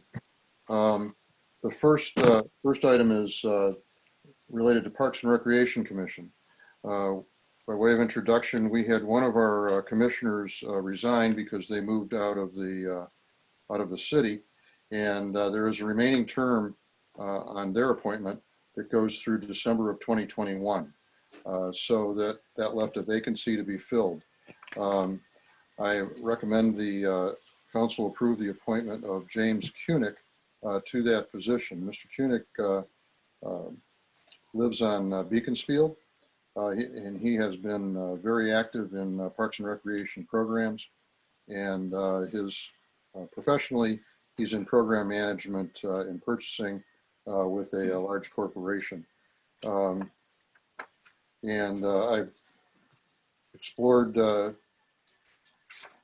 Mr. Koenig through with other people that are acquainted with him and becomes highly recommended. So I move that we appoint James Koenig to fill the vacancy on the Parks and Recreation Commission. Do I have support? Support. Councilmember Reed, any discussion? Call the question, please. Councilmember Rayland, Yes. Reed, Yes. Hodges, Yes. Robson, Yes. Blewett, Yes. and Mayor Denner. Yes. Motion, the appointment passes, motion passes. The next item is the Downtown Development Authority Board. We have 3 terms which are expiring on the board. I'd like to read you a short part of the state statute which enables the Planning Commission. It points out that not less than a majority, that enables the DDA. I misspoke. Not less than a majority of the members shall be persons having an interest in property located in the downtown district, or officers, members, trustees, principals, or employees of a legal entity having interest in property located in the downtown district. Based on my review of applications and meeting that requirement, I have the following recommended appointments. First, Dr. Philip Hesberg. Dr. Hesberg is director and founder of the Detroit Institute of Ophthalmology, which is located in the district. He has, in fact, been on the DDA since its inception, and he is the chair of the Downtown Development Authority, and he resides on Park Lane.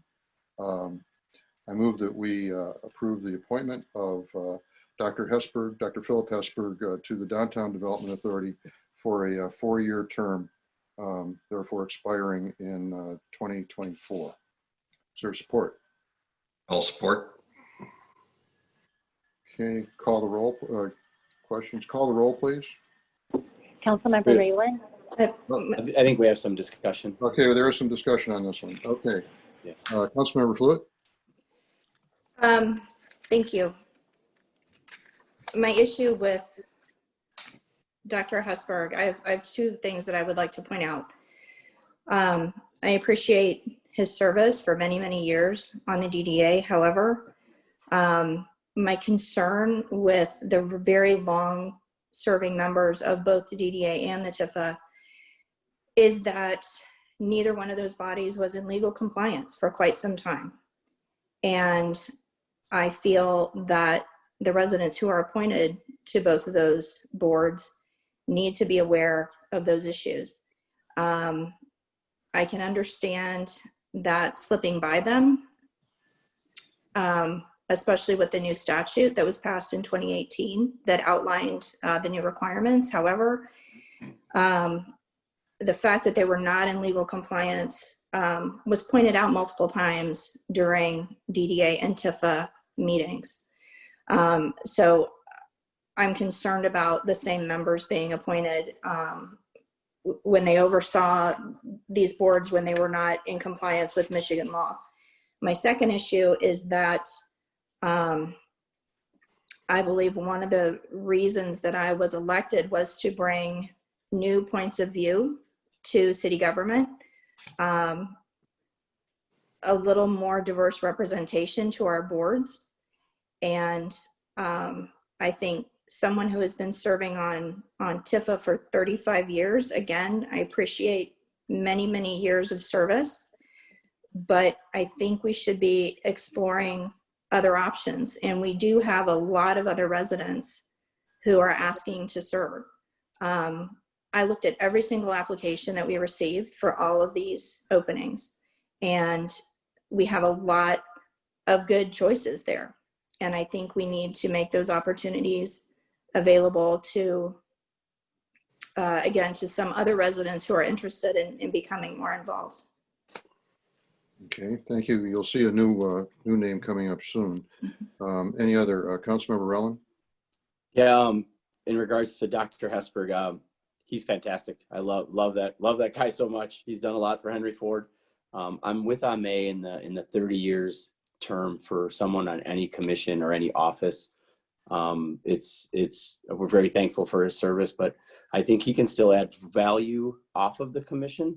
And I think it's time to get some fresh eyes and some diversity on the commission as well. So I'm not in support of Dr. Hesper continuing as a commissioner on the DDA. Okay, thank you. I think it's time to reload and get some fresh eyes on there. Thank you. Okay, Mayor Pro Tem Robson. I would support him being reappointed.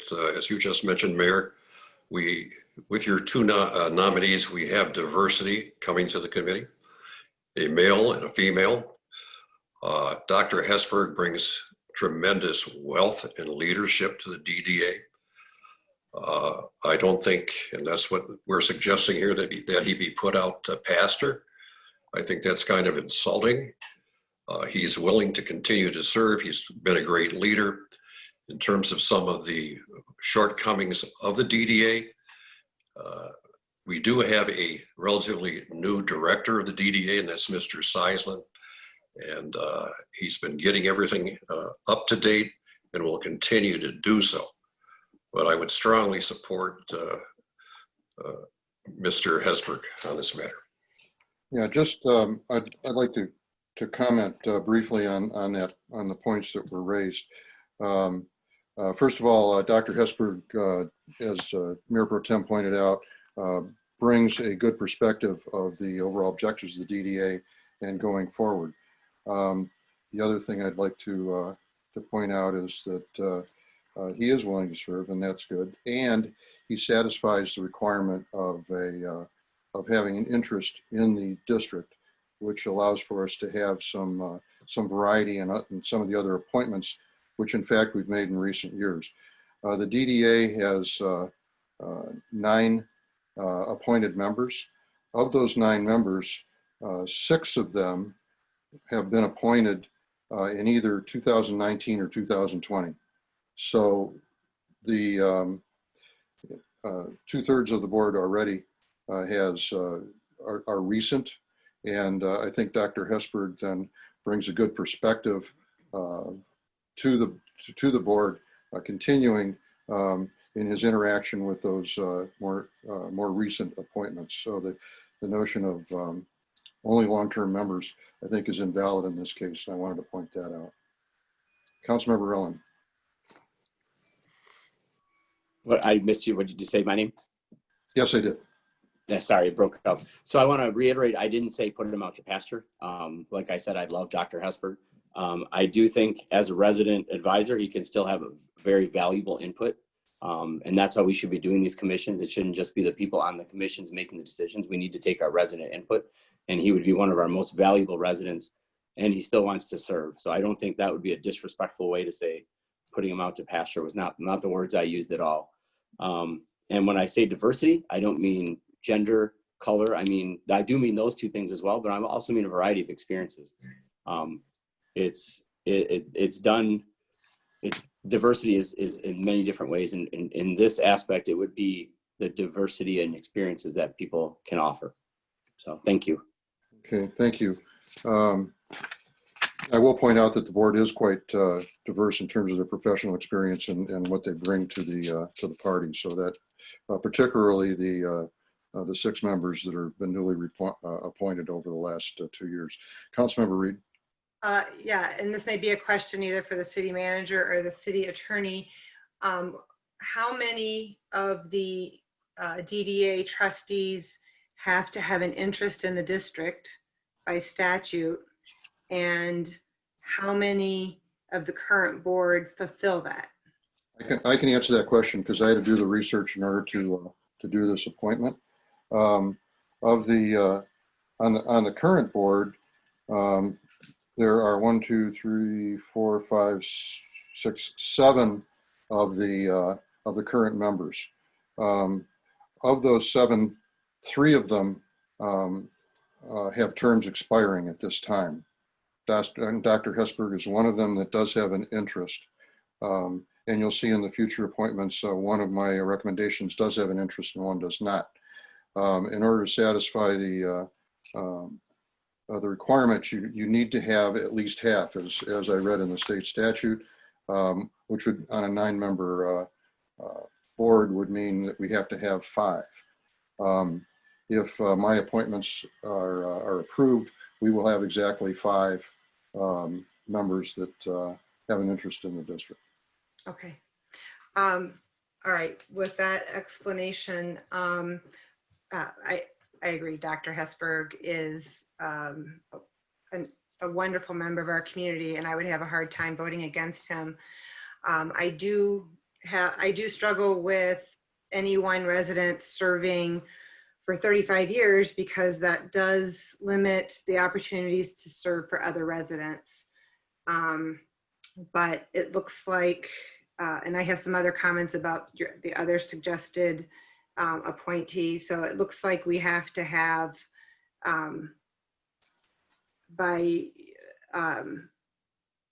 Mayor, by your analysis, 2 of these 3 appointees have to have an interest in the district. Is that correct? That's correct. Okay. Thank you. Okay. With that, I'd like to, Councilmember Rowland. Thank you, Mr. Mayor. I just want to know, when do we have to fill these seats? Do we have to fill them today, or can we bring it back next meeting to fill The terms are expiring this month. According to statute, as long as it remains open, existing members would continue in their position. Okay, that's good to know. Thank you. I believe that's right. City Attorney, did I state that properly?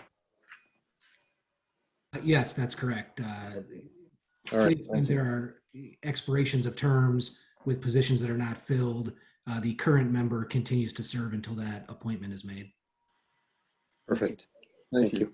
Call the question. Clerk Blayhut, please call the roll. Councilmember Raylan, No. Reed, Yes. Hodges, Yes. Robson, Yes. Fluid, No. and Mayor Denner. Yes, the motion passes. Dr. Hesberg is reappointed to the Downtown Development Authority. The next appointment is a reappointment as well for Aline Carlisle, better known as Lena Carlisle. She was initially appointed to the Downtown Development Authority in 2012. She is professional in financial services with a firm that addresses investments, insurance, and financial services generally. She is a resident in the condominiums at the corner of Lake Point and Jefferson, and she is enthusiastic about continuing in her role. I should point out that the state statute further goes on to say that if there are more than 100 residents in the district, that at least one resident must be on the board. In fact, we have fewer than 100, but I also think it's important to continue to have a resident on the board, which is why I want Ms. Carlisle to continue in that role. So with that, I move that we appoint Aline Carlisle for an additional 4-year term expiring in 2024. Is there support? Support. Support from Councilmember Hodges. Discussion? Councilmember Reed. Yes. Unfortunately, I can't support this because, one, we don't have an application and the information we have isn't dated.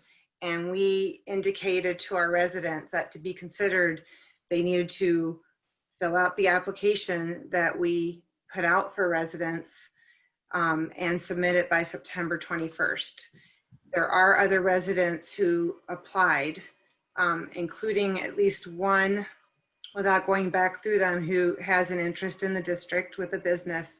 So, and just in the interest of fairness, I can't support, because I don't even have an application and it's undated. And so I don't think this particular appointment fulfills what we requested of our residents. Okay, let me comment on that. First, as to whether there's an application or not. Historically, we have not required existing people that serve to actually fill out an application. It was always considered nice, but not required. And with that, I would take responsibility for the fact that we don't have an application, since I requested that that a bio be submitted as opposed to a full application if she chose to do so. Okay, so I thank you for your response, Mayor, but they're really just my comments. I can't support it. I understand that, but this is what we put out as a communication to all of our residents. And I chaired the communications committee, and we were asking our residents to follow a process. So, I mean, I can't support it. I will point out, there was one other application that I think you're referring to that came in of someone that has an interest in the district through their office by virtue of being. However, upon further analysis, that individual did not meet the 2-year requirement that's in the charter for residency or the interest in the district to qualify to serve. So they were disqualified based on the 2 years. That left me, as best I can tell, with Ms. Carlisle as the only other applicant that actually did have an interest in the district. Well, okay. I mean, I don't really think that our comments are supposed to be in a debate form, but then I'll make one other comment, and that is, and I expressed this to you in a conversation we had, and that is that Ms. Carlisle, and I don't know her, and I'm sure she's wonderful, but she already is serving the community on the Board of Review. And again, if we give a few residents all of these appointments, then we are prohibiting other residents who want to serve, and we have a lot of applications. And there's certainly an opportunity to talk to someone who applied for a different, I mean, if we are asking someone to submit a bio because they didn't submit an application, we can have that conversation of, would you accept a DDA appointment instead of Planning Commission or TIFA? I mean, I just, I think we have to have a process that's fair for all of our residents. Yeah, I will also point out that you are correct in saying that Ms. Carlisle is currently on our Board of Review.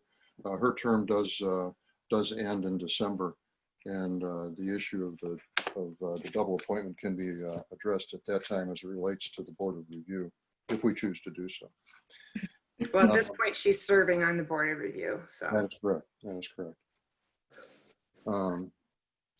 Councilmember Fluid.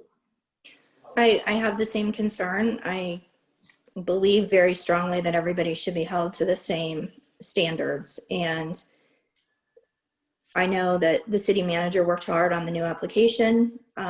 Those who had old applications in within a 2-year period were allowed to use the old form.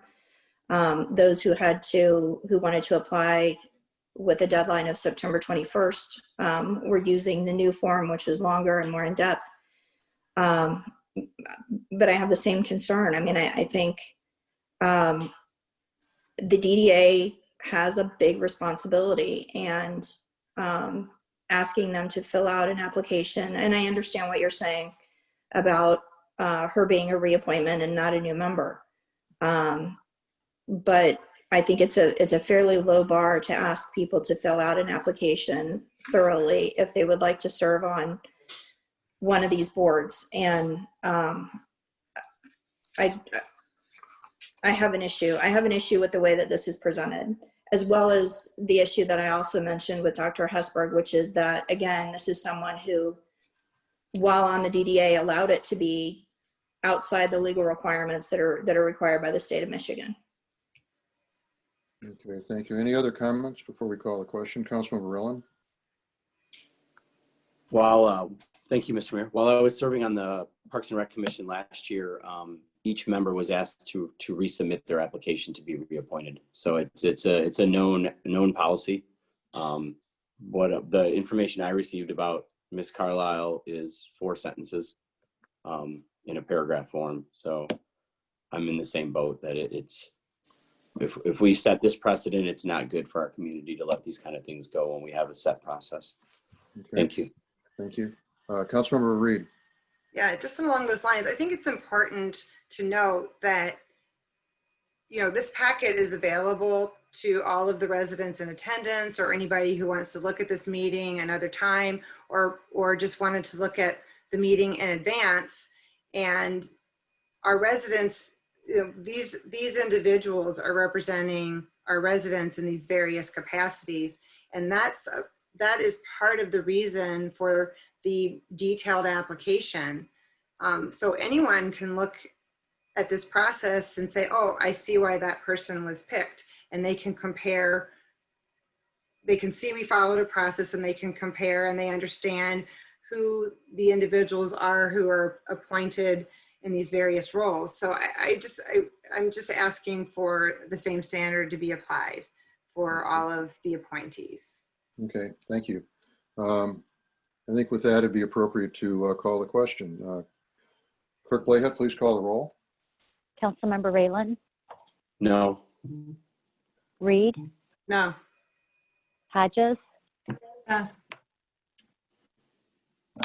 Robson, No. Fluid, No. and Mayor Denner. Yes, the motion fails. So the per the state statute, until we can address this appointment, Aline Carlisle will continue on the DDA. I will continue, therefore, to entertain applications, and I'll also reach out to Ms. Carlisle regarding completing an application and this issue with the Board of Review. Thank you. Councilmember Reed. Yeah, so thank you, Mayor. I think that's the right thing to do. And I think if we're doing that, we should handle it in the same fashion, put out a deadline and ask for residents to make the application and give the description of the DDA and what the requirements are for service. Sure. I'll ask the city manager to facilitate that communication and recommend that, similar to this last go around, that the deadline be I think it's the Monday before the council meeting. Is that what we did this last time? Yes. So we will do that consistently for October. Okay, the third seat on the DDA is currently occupied by Dr. David Goldman. Dr. Goldman, while he indicated an interest in continuing to serve, I felt that it was appropriate to consider some new applications for the DDA. And in fact, I did that. So I thank Dr. Goldman for his service, and that he agreed and understood that he wouldn't be reappointed. For his seat, I recommend the appointment of Laura Ochab. Ms. Ochab has completed an application. She's a resident of Westchester Road. She would be a new appointee. She does not have an interest in the district. She is a CPA, and she's currently a corporate controller. I was very impressed by her willingness to get involved and also her professional credentials. So I move that we appoint Laura, that you approve my appointment of Laura Ochab to the Downtown Development Authority for a 4-year term expiring in 2024. Councilmember Reed. Support. Support from Councilmember Reed. Any discussion? Councilmember Relland. I was reviewing Ms. Ochab's application. It's really, really nice. One thing I wanted to mention was that she emphasized critical that the city operates in an ethical and transparent manner and uses independent review where possible. That's something I think we all support, and I am in full support of Ms. Ochab. Thank you. Okay, thank you. Any other discussion? Call the question, please. Clerk Blayhead. Councilmember Rayland, Yes. Reed, Yes. Hodges, Yes. Robson, Yes. Fluid, Yes. and Mayor Denner. Yes, the appointment Motion has passed, and Ms. Ochab will be a new member of the Downtown Development Authority. All right. Next is the Grosse Pointe Park Planning Commission. The Planning Commission is has 6 appointed positions, 2 of which expire every year. We have 2 positions expiring, one currently held by Mr. Michael Fickney, and one who is a realtor and well-known in the community, and another currently held by David Gaskin, who is a retired lawyer, has a long record of service to the city. As you'll see, I'm recommending 2 new individuals for these positions, as both Mr. Fickney and Mr. Gaskin have indicated that it would be appropriate for them to retire from public service at this time. I do want to read the appropriate portion of our ordinances that addresses the membership of the Planning Commission. There's a sentence in here that includes the phrase, six of whom shall be representative insofar as possible in important segments of the community, such as economic, governmental, educational, and social development of the city, in accordance with major interests as they exist in the city, and shall be appointed by the mayor subject to the approval by majority vote of council. So with that in mind, I have a couple of appointments. The first is Jimmy Saros, who is also well known in the community, certainly by his name. He is the younger Mr. Saros, and currently a lead in operating Saros Real Estate. He is a real estate broker. He lives on Balfour. He attended Brown University, and is pretty well known, I believe, as a young man who has done very well for the community. He's a great supporter of the community and is enthusiastic about sharing his time and talents with us. So with that, I move that we appoint Jimmy Saros to the position on the Planning Commission that's currently occupied by another realtor, Mr. Fickney. Is there support? I support. Discussion. Councilmember Fluid. So I can actually address both of these applications at once, and then I can get out of the way and let other people speak. So as I said, I reviewed all of the applications that came in, and I think we had more for planning than we did for any other commission. We had quite a few to choose from, probably around a dozen. Mm-hmm. What I noted was that we had 4 applicants to Planning Commission who hold AICP certification, meaning that they are urban planners. Mm-hmm. One of them is Amy Chesterton, who has applied. I think we have at least 3 applications on file from her. She is a nationally recognized urban planner who is willing to devote her time to this city for free. Mm-hmm. Another one is Brian Vosberg, who I think has probably been blacklisted because he speaks up so much. Nevertheless, he keeps coming back to give us advice about the way that he believes cities should run and what he knows about the statutes that govern our various commissions and committees. And as I said, there are 2 of 4 of the AICP certified residents who applied for this commission. I think Amy Chesterton, and this is, I think I've met her in person once. She's not someone that I'm a friend of.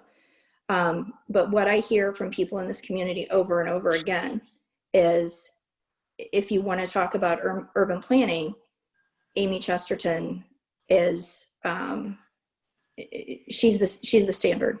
She's the gold standard.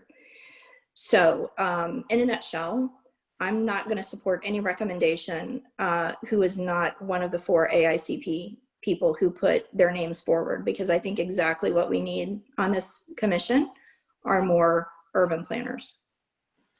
Okay. I will comment that that's why I read the paragraph out of our ordinance, which implies that the commission is intended to be broadly representative of the community, not any particular expertise or background. And in fact, the city has in its budget to hire professional planners to assist the planning commission with the update of the master plan. Other comments? Councilmember Rellin. Yeah, I'm in the I guess in the same boat as Councilmember Fluitt in regards to getting experts that we need. We have an outdated master plan. She mentioned Amy Chesterton and Mr. Brian Vosberg. Both of them really stepped up to give our city that kick that we needed to get a new master plan since it was so outdated. The Planning Commission has owned that master plan for so long. I think it's time to get some really professional people in there. Amy Chesterton is the director of urban planning and has over 20 years of experience. She's also on the Grosse Pointe War Memorial Board, which would be a great bridge for our new art center that's coming to understand how that can be successful. Brian Vosberg is a certified urban planner for over 20 years. He's constantly alerted us to our out of compliance for probably the last 12 months for DDA, TIFA, Planning Commission. To have that government background would really keep us out of red tape, out of hot water with being out of compliance and possibly losing our funding. So I'm in the same boat. There's also, like as Emma mentioned, there's many good candidates out there that I think I would rather support joining in. Mr. Turnbull, there's a bunch of other ones. I'm sorry. I'll stop there though. Thank you. Okay, thank you. Any other comments? Mayor Pro Tem. Yeah, well, where do I begin here? First of all, I have seen Mr. Vosberg's resume and Ms. Chesterton, and they are indeed outstanding. There's no question about that. But per our charter, the mayor makes appointments, and he does so after due deliberation. And this evening, he is not recommending Vosberg or Chesterton. So I guess the argument should be, unless there's prevailing reasons not to vote for the people he has nominated, there's no reason not to, in my opinion. And Mayor, you can elaborate again about the qualifications of your nominees. But again, there's just one mayor of Grosse Pointe Park, and that's you, and you have made these nominations. Now, if somebody can bring up a argument why those two individuals should not be approved, please speak up. Okay, thank you for your support. Councilmember Reed. Well, I will say, in the case of Mr. Saros, his application, which was received on September 9th of 2020, is not the application that we asked for. So he did not submit. Your other proposed appointee did submit the application in the form that we asked for that provides us a level of detail, a much better level of detail than we had ever been asking for. So certainly, if we're applying that, and on the point of the application, the back and forth, but I do have an opportunity just to state my reasons. You don't have to agree with them, but I don't see the point of debating. I was going to ask for administration to clarify the timing of the new application, when it was. I'm going to have to check the date, but I believe when Mr. Saros turned in his application, the new application had not been uploaded to the website. I'll have to look through the city Facebook page and see when that was posted.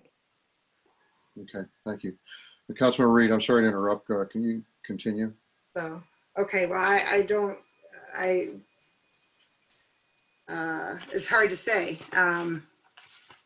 We would not have given much opportunity for people to submit applications on the proper form then, since he only submitted it less than 2 weeks before our due date. I understand Councilmember Robson's point of view, and I think that's been the standard, as long as I've been on council, is to give deference to the mayor, and I do want to give deference to the mayor, but we do have an awful lot of qualified people who are applying to serve our city and who have expressed long-term interest. And so I'm not sure why we're passing up those residents for more recent applicants. In terms of the broad range, it's not even really that broad. It's a very vague range of economic, educational, social development. I mean, that encompasses a lot of occupations and professions. So I think, you know, perhaps our residents just need an explanation as to why some are passed over.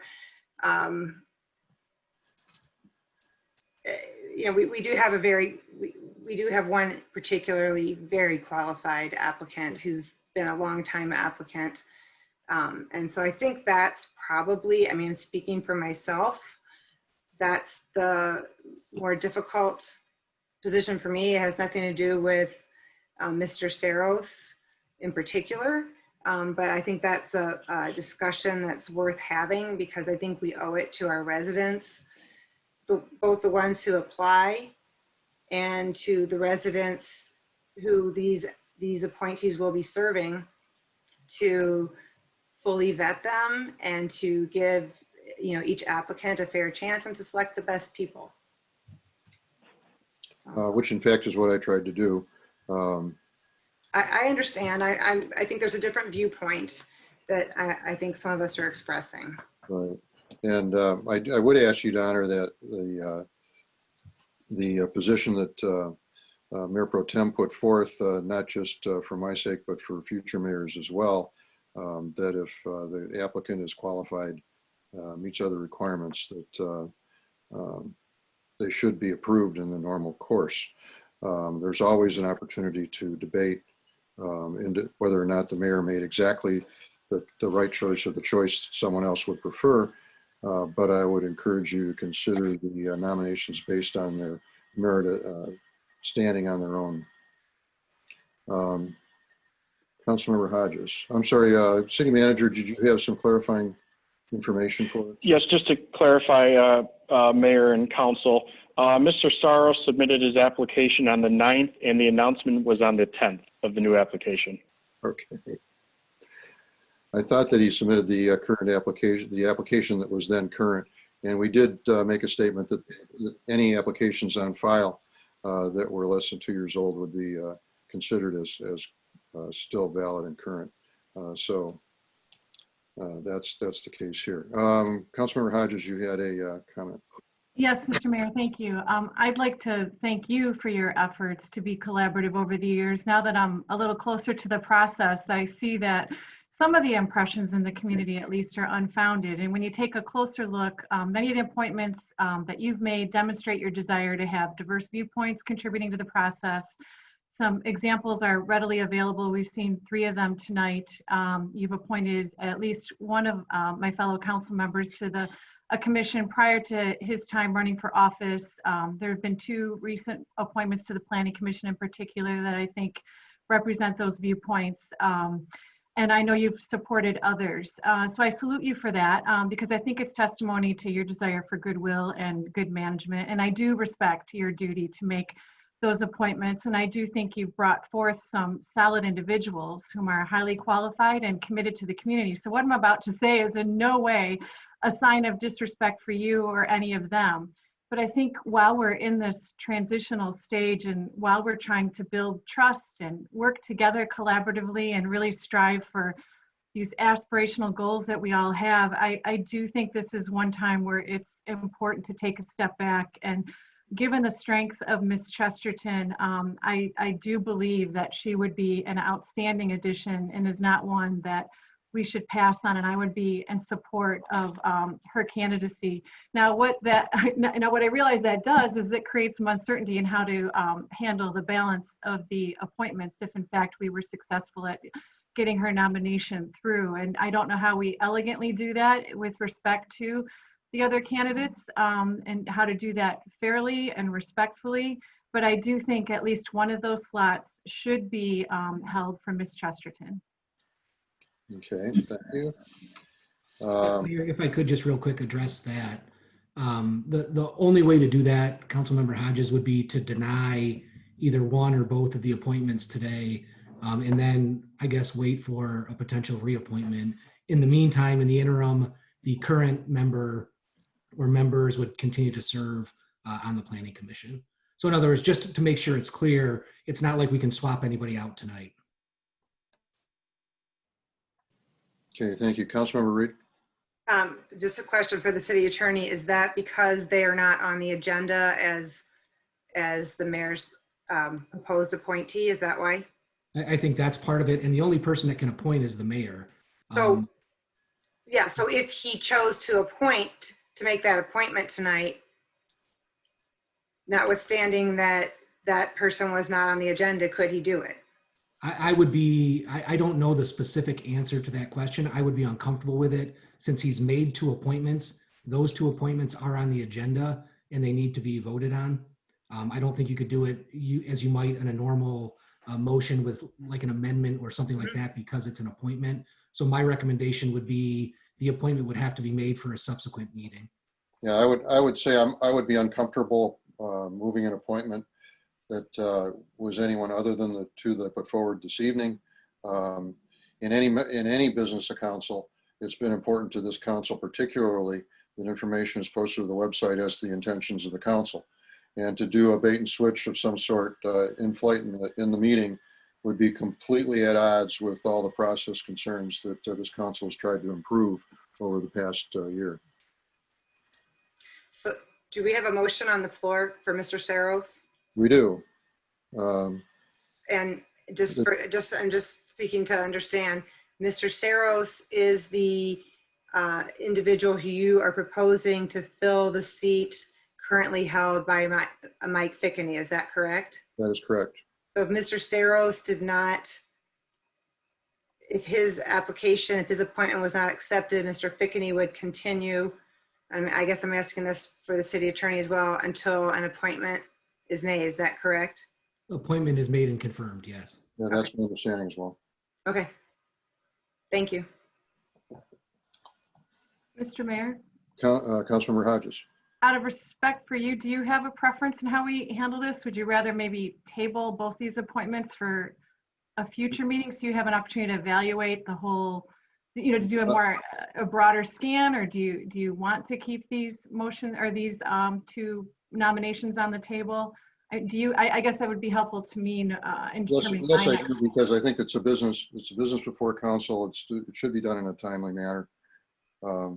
And so I would like to push ahead and with the appointments that I've recommended. Thank you.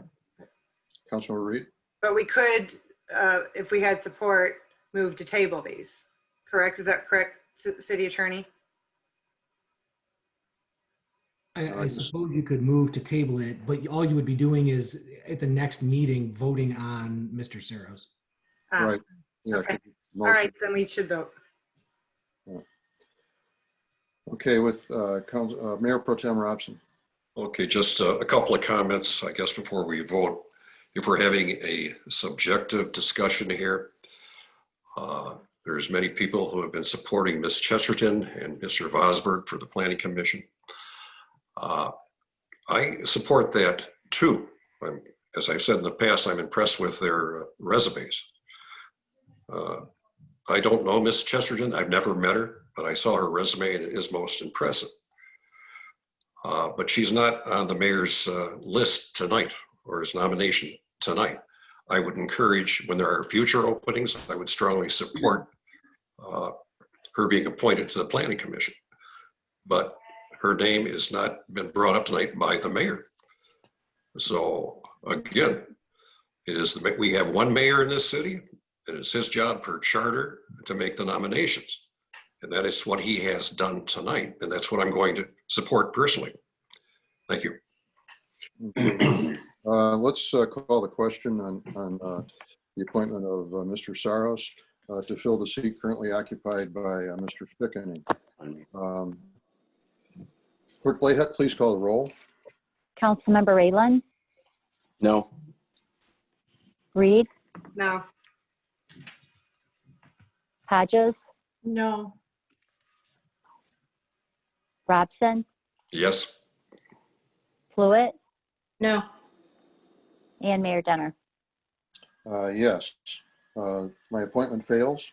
The seat will continue to be occupied by Mr. Fickney, similar to what our discussion on the last appointment that failed. The matter will be taken up again at the October meeting with a similar deadline for any new applications. Moving on, the other seat is currently held by Mr. Gaskin, and I have selected Mr. Michael Vitaki to fill that seat. Mr. Vitaki is a resident of Devonshire. He is he's expressed his interest. His professional qualifications were impressive to me, with his MBA from a fine institution and an engineering degree as well, and also a record of providing his time and talents to the community through specifically the Cub Scouts and also fundraising for Defer. Professionally, he is in the financial area and brings analytical skills that would also be useful, I think, in the Planning Commission. With that, I move that we appoint Mr. Michael Vitaki to fill the seat currently occupied by Mr. Gaskin. Is there support? Councilmember Reed?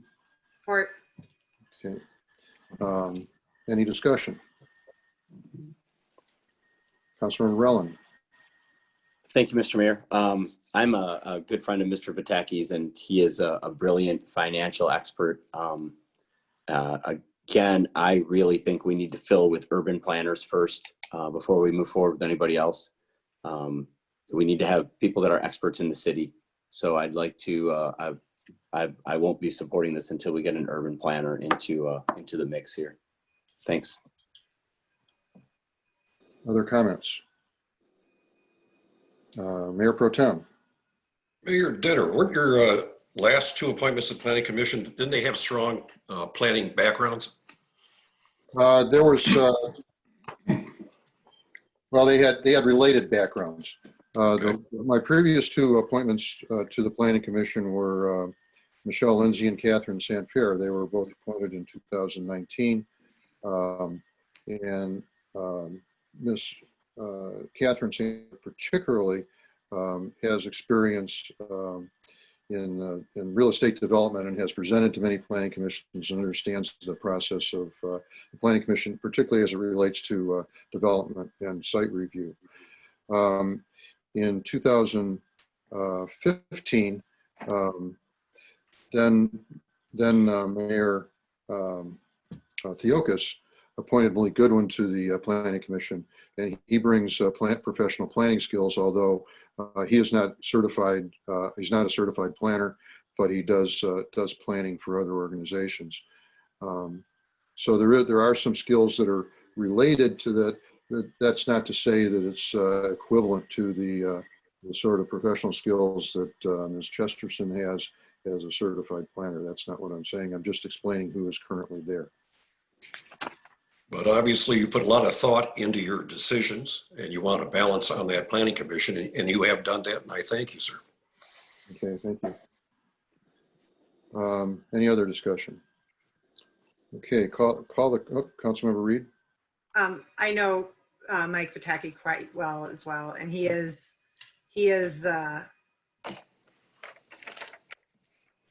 one of the smartest guys out there. I think he would be a good fit on the Planning Commission. I don't think everyone needs to be an urban planner. I do like him as a member of the Planning Commission. Okay, thank you. Councilman Relland.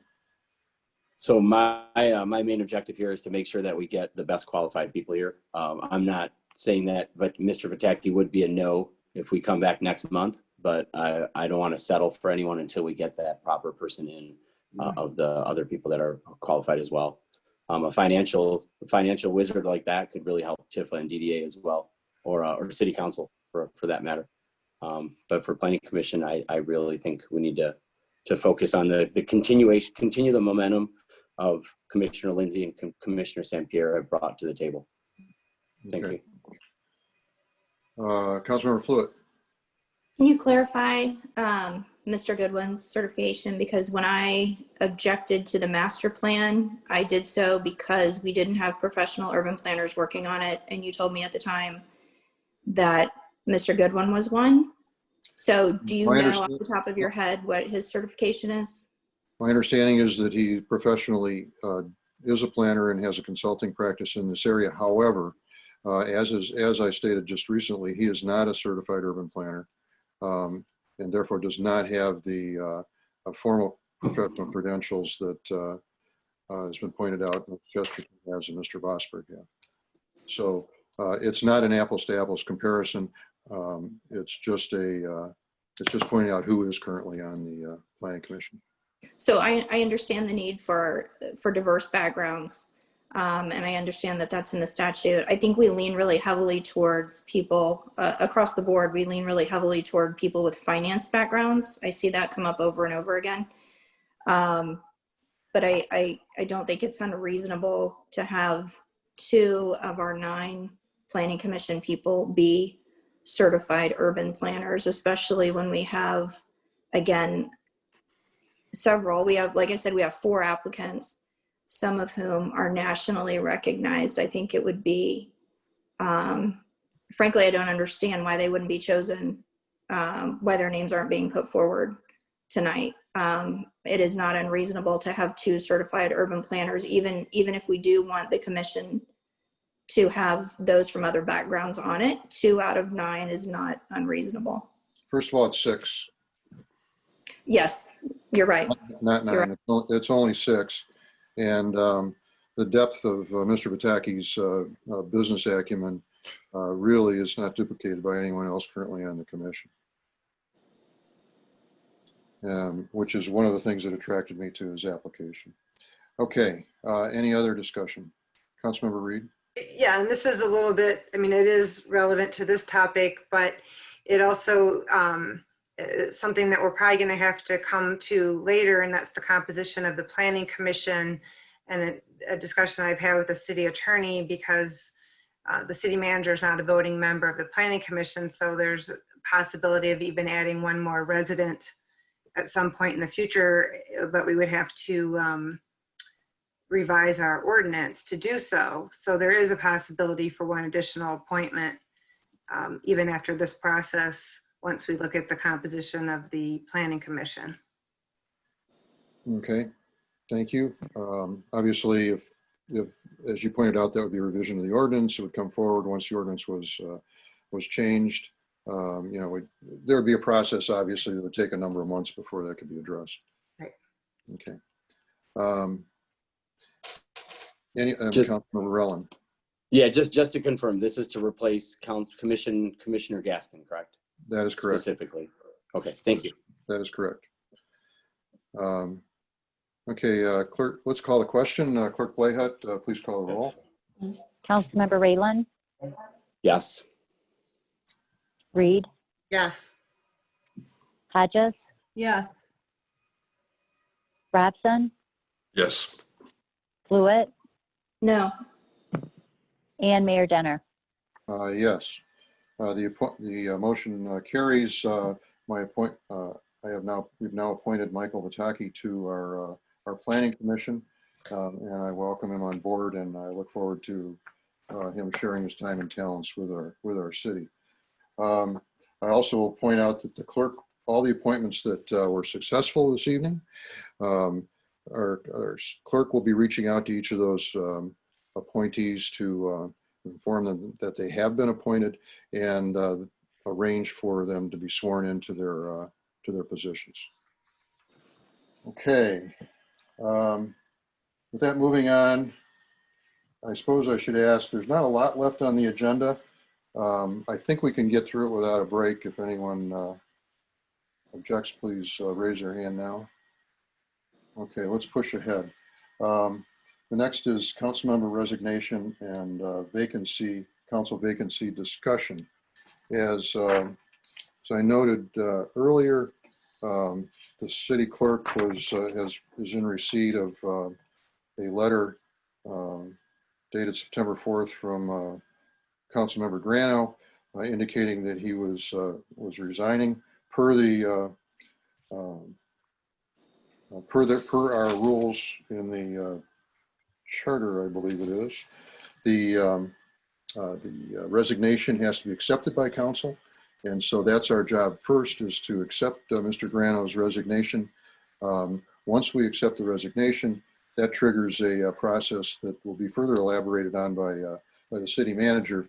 But according to the rules, the way it works is that once we've accepted the resignation, council has 60 days to fill that position. If we fail to do so in 60 days, the clerk is obligated to call a special election. And there's information in the package about what that would entail in terms of timing and cost. So we have a 60-day clock that will start ticking once we've accepted the resignation. Now, this is different than the appointments that we just discussed, in that it's not strictly mayor appoints and council approves. This is a formal application process, consideration by all members of council, and any member of council is able to nominate someone to fill the vacancy, and then it requires a majority of vote of council for that person to be confirmed. In this case, with 6 members, it'd be 4 of our 6 members would have to agree. So with that, I'm going to turn it over to the city manager to elaborate a little bit more about the process that we envision going forward. Well, first order of business, I think, is to accept the resignation. With great regret, I'll accept the resignation. I move that we accept the resignation of Mr. Dan Grano from the city council. He has been on the city council only 1 year less than I have. He joined the council the year after I did, and he has served the city for almost 15 years. It would have been 15 years in November. He's to be commended for his service, I think. The city benefited from his legal background. We can talk some more about that later, but I do, at a future meeting specifically, but I do want to thank him for his service, but move that we accept his resignation since he has moved from our city. Is there support? Councilmember Reed. I support. Support. Any discussion? Call the roll, please. Councilmember Reland, Yes. Reed, Yes. Hodges, Yes. Robson, Yes. Blewett, Yes. and Mayor Denner. Yes. We now officially have a vacancy on council, and I'll ask the city manager to elaborate on what I just described as to the way forward. Okay, thank you, Mayor Denner and members of council. As the mayor stated, this now, with the acceptance of Councilman Grano's resignation, starts a 60-day clock. The term expired today, and with the acceptance of that, the 60 days would be November 27th, 2020. Consideration to avoid a special election of the remaining term, which expires in November 2021 of Councilman Grano's seat. The city council will have to decide on a new member before that date of November 27th. A special election would not be permitted until May of 2021, according to the Wayne County Clerk. Clerk Blayhut checked on that. The administration proposes an announcement to be advertised tomorrow with the expiration of council applications by 4 p.m. Wednesday, October 28th, giving a month to applicants that would apply using the same commission application that is advertised on the website. This will all be put on Facebook, email, website, continuously advertised. Questions would be prepared by the administration. They would be questions that could be 6, 8, or 10 questions that are asked of each candidate. An interview would be conducted by the council at a special meeting open to the public, with each candidate receiving the same questions in a randomized order. And at this time, but I assume, depending on state of Michigan guidelines, the meeting will be public or via Zoom. I assume Zoom at this time. The only financial impact to consider is if a special election were to happen, the estimated cost to the city could be about $10,000 to $12,000. My recommendation to the mayor and city council is that we consider scheduling a special meeting of the city council the week of November 9th for candidate interview and selection, or you could look at the week thereafter. Just to keep in mind, with the travel season and Thanksgiving, we certainly would like to consider having that done beforehand. So that is my summary, and if anyone has any questions, I'd be more than happy to answer. Councilmember Reed. We have a city council meeting on November 9th, and it may be a tight time frame.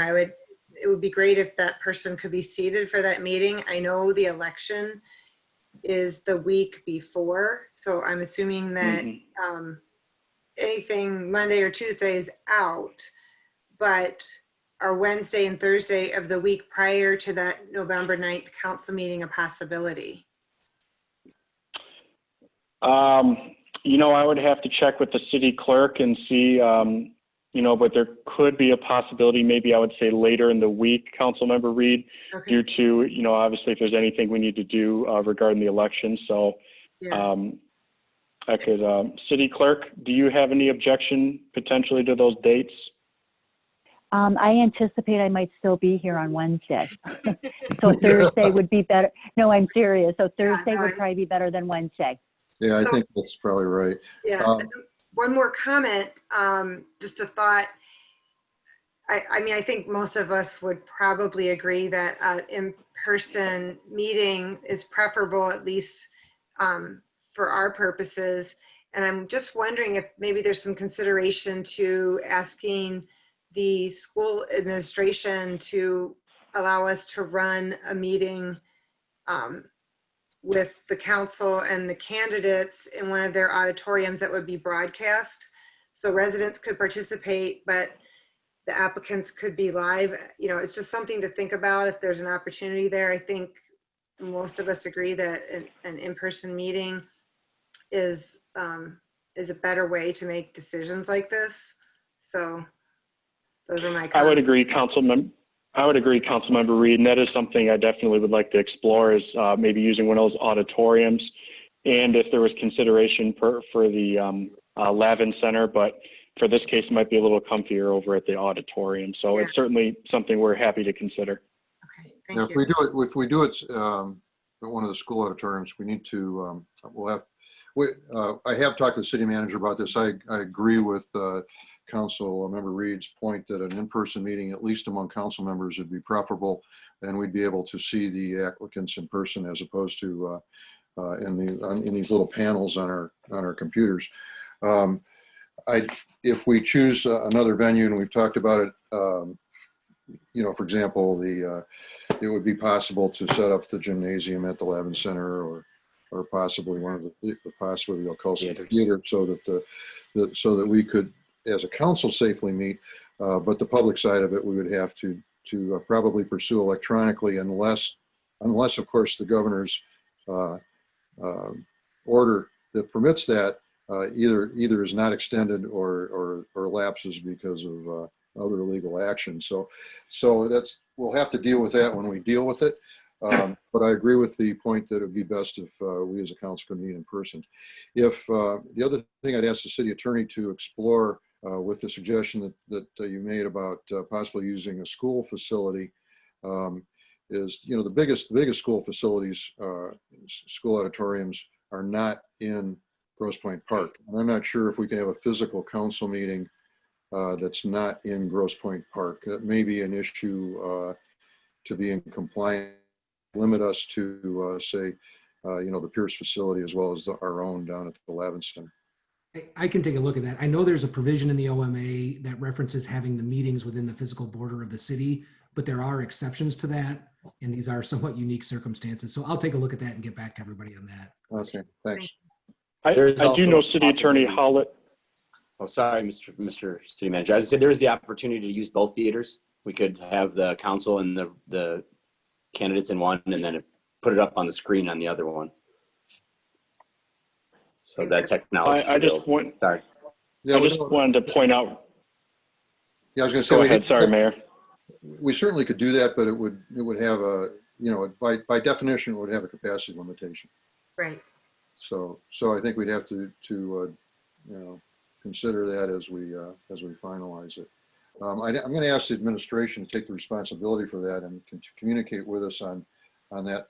I suggest, in terms of picking a date, that we then take a look at some of the dates before us, possibly the Thursday after the election, possibly the Thursday after our council meeting, or early the following week, and poll council as to their availability and preference for those dates. Then I think I have the authority to call a special meeting, which I will do based on the advice of the administration on the best date. I don't want to make a decision here that we might have to undo after we get the logistics figured out. But I will agree that sooner is better than later, and that in-person is better than electronic. And we'll endeavor to do the best we can on both of those dimensions. Councilmember Fluid. Thank you. I was going to say something similar, and I was actually going to ask that it be even earlier. Do we really need about 30 days to accept applications, or could we have a 2-week application period and try to go through the interview process prior to the election? I am concerned about how busy city employees are going to be, you know, even the week prior and the week of the election. So could we do a 2-week application process and then maybe make a decision the week prior to the election, the week of Halloween? That was my suggestion. I'm not sure that we really need 30 days to collect applications. And then I would also like some clarification, if we've gotten that far, as to what the process is going to be after we gather and we do the interviews. Are we only going to have questions from the administration? Will each council member be allowed to ask a question? Will we narrow it down to a smaller group and then vote on our top 3 picks? I mean, have we thought about how this is going to work? We won't. Yeah, I was going to say we have, and we won't really know until we see how many applications we have, whether we have to do a narrowing or not do a narrowing. Which obviously, if we do a narrowing down and we can decide to do that, then we just have to call a second meeting. As far as the questions, I'd recommend that if you have specific areas you'd like to be addressed, that you communicate that to the city manager so that we can have a standard set of questions. But similar to, for example, the city manager interviews, I would think that clarifying follow-up is okay, but to be consistent about the topics that we cover would be good so that we get a good read on each of the candidates in a fair way. And we will only have 2. When I was talking about council members asking questions, I meant, you know, if I had a specific question, and I'm not thinking about anything specific right now, I would ask it of each candidate. I wouldn't just pose it to one person in particular. Yeah, no, I just asked that we do that in advance if possible, so that it can be part of the material that's prepared, so that we all know what's coming. You know, as we get into the session, that would be my preference. As to your point about 32 days versus 30 weeks, or 30 days, 2 weeks versus 30 days. My concern is that we'd be accused of rushing. You know, this is a new thing that's not really out there broadly in the public domain. 2 weeks seems very quick. It seems really good if I had a favorite candidate and wanted to close the process as soon as possible so that you didn't have too many people to pick from. But I don't think that it's that it'd be viewed as a deliberate process. Councilmember Reed? Yeah, I would agree with that.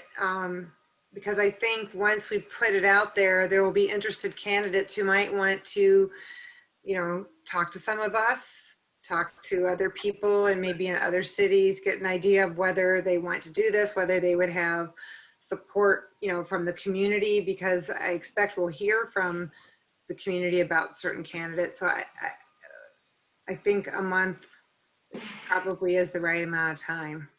Okay, thank you. Councilmember Hodges? Thank you, Mr. Mayor. I would encourage the administration to also reach out to the League of Women Voters, having been an observer of the process that was required to replace a vacancy on the, or fill a vacancy on the Grosse Pointe Park Public, or excuse me, the Grosse Pointe Public School System. They certainly did an excellent job of laying that out. It would really ensure that we convene and advance an objective process, which I think is important, and also may take some of the load off the city administration. So that'd be one thought that I would suggest. And then also looking at the pool of school board candidates right now, obviously many of them are not going to be successful. And some of them are quite strong and, you know, are originating from the park. So if they're, I think we could draw the conclusion that they have some interest in public service and are civic minded and may, if unsuccessful for school board, may want to put their hat in the ring for city council. So I'm not sure what that does to our expiration date or our date for deadline, but I at least would want to encourage those people, and I don't even know if it's possible or if they strategically want to apply before the actual school board election, but at least want to plant that seed so that if there's anything we can do to enable that or provide for that now, I think that would be wise. And then lastly, I do have a question for the city manager that was unclear to me, and that is as it relates to Wayne County, or maybe this is a question for the clerk, Wayne County's position that an election would not be held until May. Was the reason for bringing that up because we would, ideally it would have been nice to ride the coattails of an existing election, therefore reducing our cost? And if we do find ourselves in a position to have to hold a special election, are we in violation of the charter because we can't do it until May? Or were you just pointing out the fact that we would then have this $10,000 to $20,000 expenditure if in fact we aren't successful? I just was hoping for some clarification on that statement because it wasn't clear to me. Councilmember No Hodges, problem. I'll if I could, I think there's a legal aspect to that, Nick, and if I miss something, you can address it. But the reason for that is by statute, you can only hold special elections during the next available planned election cycle. And so by law, the earliest we could possibly hold a special election would be May. And that's by Michigan election statute. But doesn't the charter, I'd have to go look at it again, but I thought that the clerk had to set it within 10 days of the expiration of that first 60-day period, and then the election had to be held within 60 days. I'd have to double check. Statute trumps that, I think. Yeah, the statute would definitely trump that. And I think the charter makes it clear Okay. that trumps it. I'd have to look at the specific wording in the charter, but by law, the earliest that election could be would be May. Okay, I just want to make sure our eyes are wide open. So if we do go the special election route, that vacancy would exist at least until May. Correct. That's correct. Yeah, the charter anticipates a quick process, but the charter is old. That provision in the charter does not anticipate a law that was more recently passed that limited special elections to certain dates. So because the city exists essentially as a creature of the state, state statute does trump any provisions we may have locally. Councilmember Reed. I agree with Councilmember Hodges on consulting with the League of Women Voters. I've attended quite a few candidate forums and several for the school board where there's a vacancy and they've held those interviews for filling the vacancy. They do an excellent job, and it would take a lot of work away from city administration. So it's something to consider, at least to have that conversation. However, I understand Councilmember Hodges' sentiment with some of the park residents who are running for school board, but I wouldn't favor delaying the process for the outcome of that election. I think that might be expressing some favoritism for some of those candidates. And certainly if they really like running for office, they'll have that opportunity to do that not in the not too distant future. So those are my comments. Yeah, that's a good point there. We do have a regular municipal election coming up in November next year. Councilmember Rowland. So we have our next council meeting in 4 weeks. I know we were talking about, let's say we get 12 people. Should we set that process now to say how many candidates we want to trim it down to? If we wanted to get down to 5, then we can, if there were more than 5, or at least we admitted it today that if we have more than 5 at that October meeting, we would limit it down and give everyone, we have 28 days. If we gave everyone 24 days to put their application in, that's almost 4 weeks. If we agree that's enough time to get that, because the application opens up tomorrow, correct? Yes, it would open tomorrow. So if we don't, I think we're agreeing 2 weeks, maybe too fast, but it is 24 days enough time, giving them till the Thursday before our council meeting, giving us time to review some of the applications. By Monday, having a discussion on council on Monday at October 24th, trimming it down if there's more than whatever number we agree on is the limit we want to have the real interviews with, or is that a bad process? I'm concerned about cutting it short that first 2 weeks in November, because that third week in November we're off with Thanksgiving, and then that Friday of Thanksgiving is the deadline. Yeah, I'd be interested in sense of council of whether that would be perceived as long enough. So that would be, if we use that Thursday, which is typically the deadline for getting our material organized for council, we'd almost have to do the Wednesday in order to have the material in the package for Thursday. So that'd be the 23rd. That would be 23 days. 3 weeks plus 23 days. 3 weeks would be 3 weeks and 5 days, or no, Wednesday. No, About 22 or 23 days, yeah. Well, we haven't hit the 1st of October, so if it's October 23rd, it's at least 23 days in October. Yeah. the 22nd. It's the 22nd. Oh, I'm sorry. Maybe that was, Okay, So I was 20 looking at the wrong one. Yeah, and it goes out tomorrow, so the 29th is tomorrow, so about 24 days. So it would be the 21st if we did it on the Wednesday, so that the council package could be prepared on the Thursday, the 22nd. So that would be 3 weeks and 2 days of an open period. If we agree that's enough time, and that's what I'm bringing. Yeah, that's what I want sense of council on, if I did the math right. It gives 3 weekends instead of 4. Yeah, that's As true. a point of clarification, Yeah. would that mean cutting down the list without doing like a first round of interviews? In other No, I words- don't think it's, well, to me, it wouldn't be cutting down the list. It would be more understanding what our task at hand was in terms of scheduling the special, finalizing the special meeting. I wouldn't suggest that we try to reduce the list at that point. I think that all of that's valid until we get to our special meeting and Yeah, all the candidates. I think it's whether we have to have 1 or 2 meetings. If there are a Mhm. dozen candidates, we might have to have, pick the top 3 and then have a second meeting. Yeah, it gives us that opportunity to decide all this at the next meeting, which would put us ahead of the ball rather than behind the ball if we didn't have all of our I candidates. think until the perhaps November we could meeting. at least get us, I mean, not, things could come in at the last minute, but we could at least discuss what our status was at the next meeting without making the deadline earlier. City manager? I just wanted to point out, Councilmember Raylan, when I did the research, typically communities try to advertise at least 30 days of a council seat. So that's where I got that number from. Yeah. I certainly did consider, due to the timeliness, if we could do that, but I thought, looking and seeing what my other colleagues have done in other communities, that at least a month would be the most fair. That's great. Just so. No, that's great. Okay. So I think, I don't think we need a motion for this, but I think sense of council is for the city manager to pursue this. We'll revisit the, we'll get through emails, a sense of council on preference for a date for the special meeting so that we can get that scheduled on our calendars. And we'll start out with the process that is outlined, and that would include, if you have specific areas of inquiry that you want to make sure that are included in the questions, to get those to the city manager. And all the advertising and so on that was discussed will be initiated tomorrow. We can then get a status update on where we stand on the process at our October meeting. And then hopefully we'll have a new member of council sometime in the first half of November.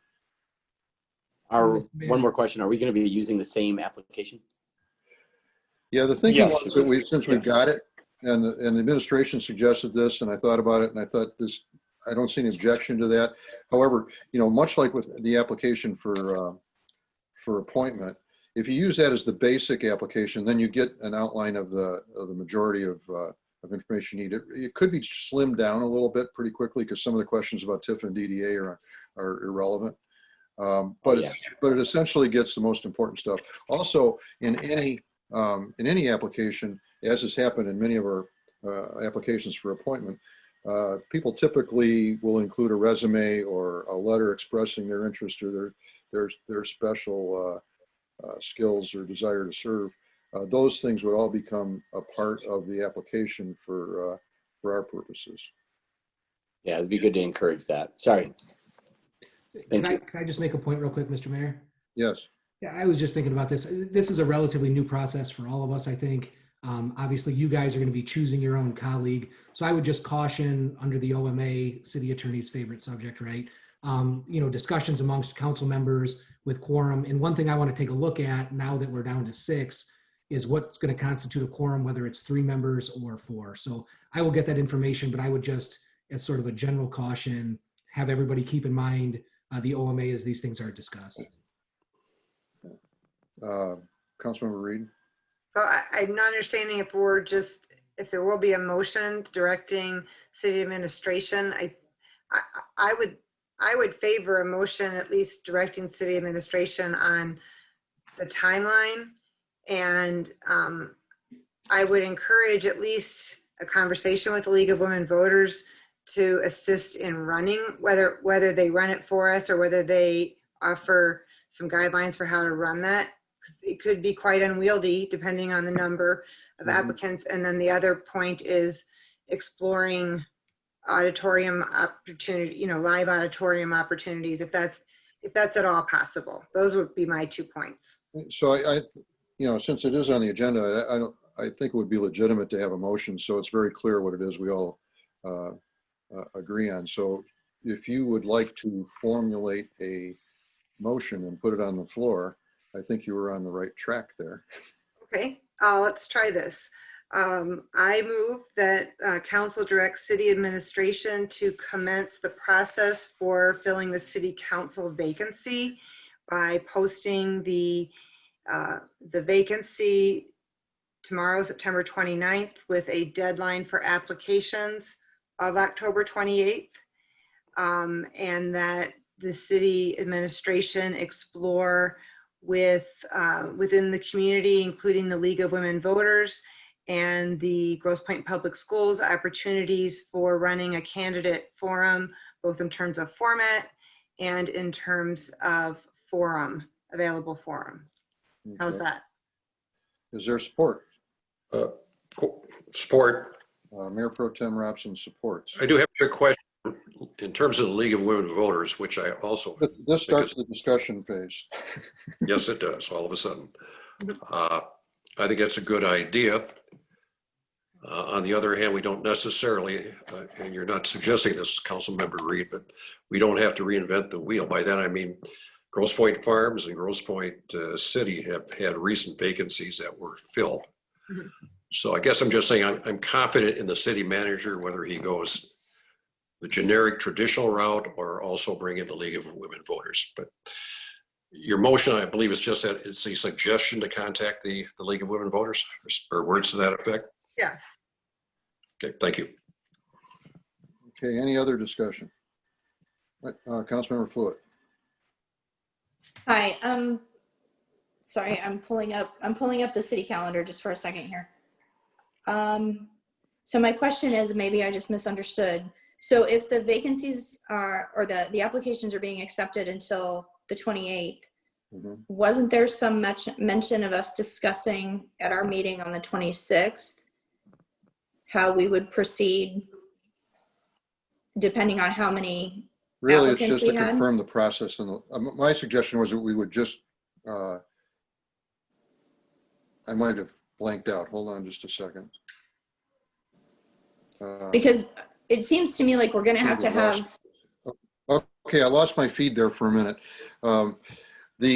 My suggestion is that the city manager just update us on the status of the process. That at that time we don't review any specific applications. That we do that leading into the special meeting. But he can then update us on the process, including, where we are on venue, League of Women Voters, all those sorts of things.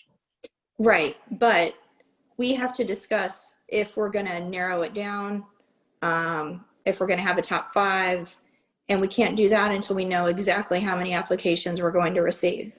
Right, and we'll only know the ones that we've received to date. If we've already received 20, we'll know the answer to that.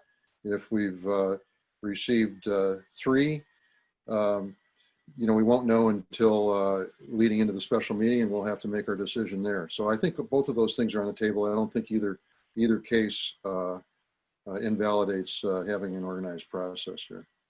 But if we made the application deadline on, the 23rd, which I know that everyone is leaning in favor of giving more time rather than less. But if we made the application deadline on the 23rd, then we would go into our meeting on the 26th knowing exactly what we were dealing with, which I think would be a lot more productive in terms of deciding exactly how this process was going to go.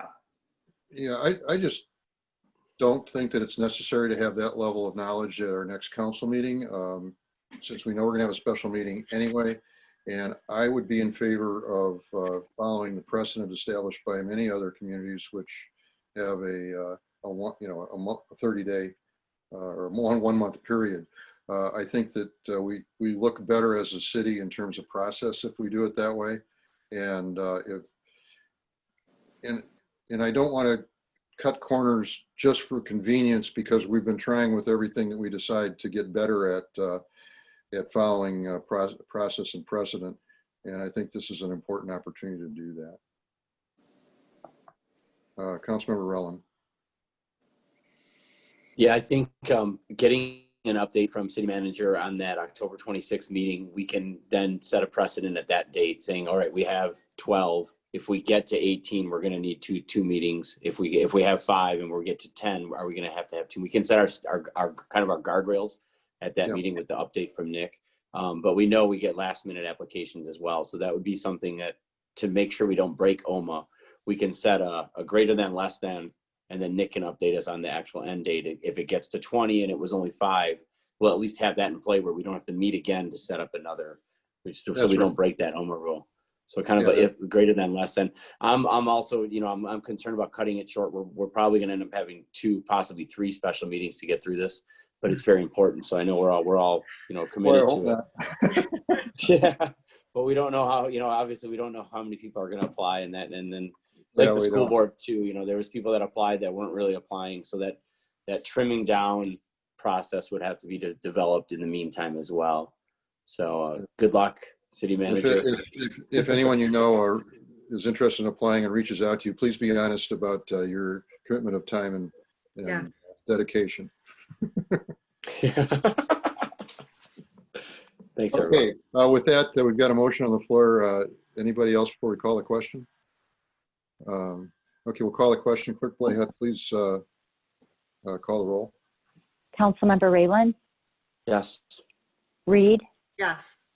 Hodges, Yes. Robson, Yes. Fluid, Yes. and Mayor Denner. Yes, motion passes. Thank you. This is going to be an interesting month and a half. The next item on the agenda is council comment as it relates to new business, and I will lead off. I have some things I want to share with council and with those that may be in attendance, so that it can be noted. And it's in addition to the reconsideration of some of the appointments that appointments for positions that failed in tonight's meeting. I wanted to highlight what's coming up. We do have a new ethics ordinance, and I have started to receive applications for that board. It would be my intention to establish that 3-member board by appointment at our October council meeting. And so I encourage anyone that is interested to apply, so that we have a broad list of candidates. I already have a pretty good list of candidates, but I expect to continue to get a bigger list. Again, the deadline for the appointments, we'll have the city administration put that out there, but similar to what we did this month, it would be the Monday before the council meeting. Secondly, at the December council meeting, we have two sets of appointments to consider. One is the Board of Review with 2 terms expiring, and the other is the Recreation Commission with 3 terms expiring. And again, we'll get that updated as necessary with the proper deadlines. Then the final one is Tifa. And based on the advice of the city attorney, Tifa appointees will take office effective January 1st in order to be in compliance with state statute and the recently adopted Tifa bylaws. With that in mind, further, any Tifa board members with expiring terms would continue to serve on the board until new appointments effective January 1st, consistent with state statute, similar to the discussion we had on the DDA and the Planning Commission. Considering this, in order to establish a pattern for future years and to allow residents additional time to express their interest and apply for appointment, I would intend to address the Tifa appointments for 5 positions at the December council meeting. That way, that will be the pattern going forward. We'll comply with state statute for January 1st, and we'll get the city on a regular schedule going forward. So I wanted to make that announcement, and I have the city attorney's support that that is an appropriate process, given the transition that we're faced from old ways to our new bylaws and be consistent with state statute. Okay, that's what I had for tonight. Other things, Councilmember Reed. I have a couple of small items, but just on that last point, the 5 Tifa board trustees their terms have already expired the first half of this year, but rather than reappoint them now, we're going to wait till January per our the revised bylaws for Tifa that we passed earlier this year. Right. That's correct. That's okay. correct. Yeah. Okay. Okay. I just have a couple of community announcements. One is a local nonprofit, Fin It Forward, which honors the life and memory of Finn Houston, a resident known for his acts of kindness, is sponsoring a 4-mile virtual race on Saturday, October 10th. And details and registration are available at finitforward.org. And then also that same weekend, and I believe I received notice and had a communication, but I believe most of council did, the Grosse Pointe branch of the American Association of University Women is commemorating the 100th year of the 19th Amendment, celebrating votes for women.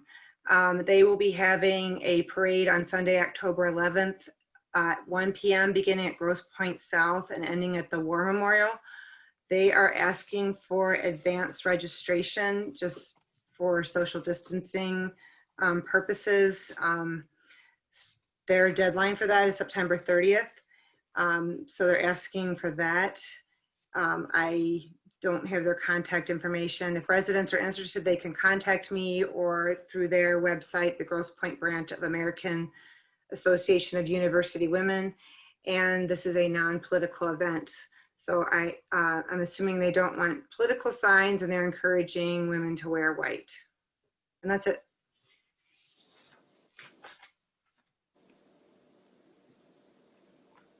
There we go. Anyone else have something? Councilmember Fluitt.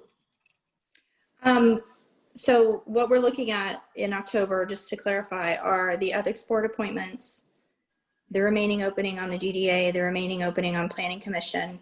Mm-hmm. Is that correct? That's correct. And then I'm not understanding, it's not clear to me why we're not proceeding with the TIFA appointments if we're moving to January, if we're letting the expired terms go until January, we have, I don't have it in front of me, but we have people who are serving almost an extra year on their TIFA term. So explain to me again why we're not going to go ahead and make those TIFA appointments next month as well, please? I really did it after consultation with the city attorney because we talked about different options. And if we were having this discussion in June, I would think it would, or even in May, it may have made sense to do something about it with partial terms. But the fact that the earliest we could address it would be October, the additional 2 months and the likelihood that there won't be a lot of serious business in November and December, given the holidays and so on. All that argued for just getting us in line with the statute and the bylaws this time around and move forward. Just as a point of clarification, those terms, even if we did it tonight, those terms cannot start until January 1st. And so you'd have essentially what the status quo is right now, which is the current serving members would serve until at least January 1st, until those terms commenced. And so because we're butting up against the end of the year, I think that's the nature of the decision. Okay. Is it possible to, as sort of a compromise, if we're not expecting any urgent business to come before TIFA, that not happen until the new board is seated in January? I mean, they don't meet that frequently anyway. So is there anything that they're going to need to meet on prior to January when their new board members take their seats? I think we have to leave that to the administration, the TIFA board, and what may come up. You know, we did talk about some potential budget considerations that may come up. Also, I think that in the case of both the DDA and TIFA, we have statutory informational meetings to schedule and hold, which don't require action and vote, but do require scheduling a meeting and providing information to the public. Those are things that I'm aware of, at least at this point.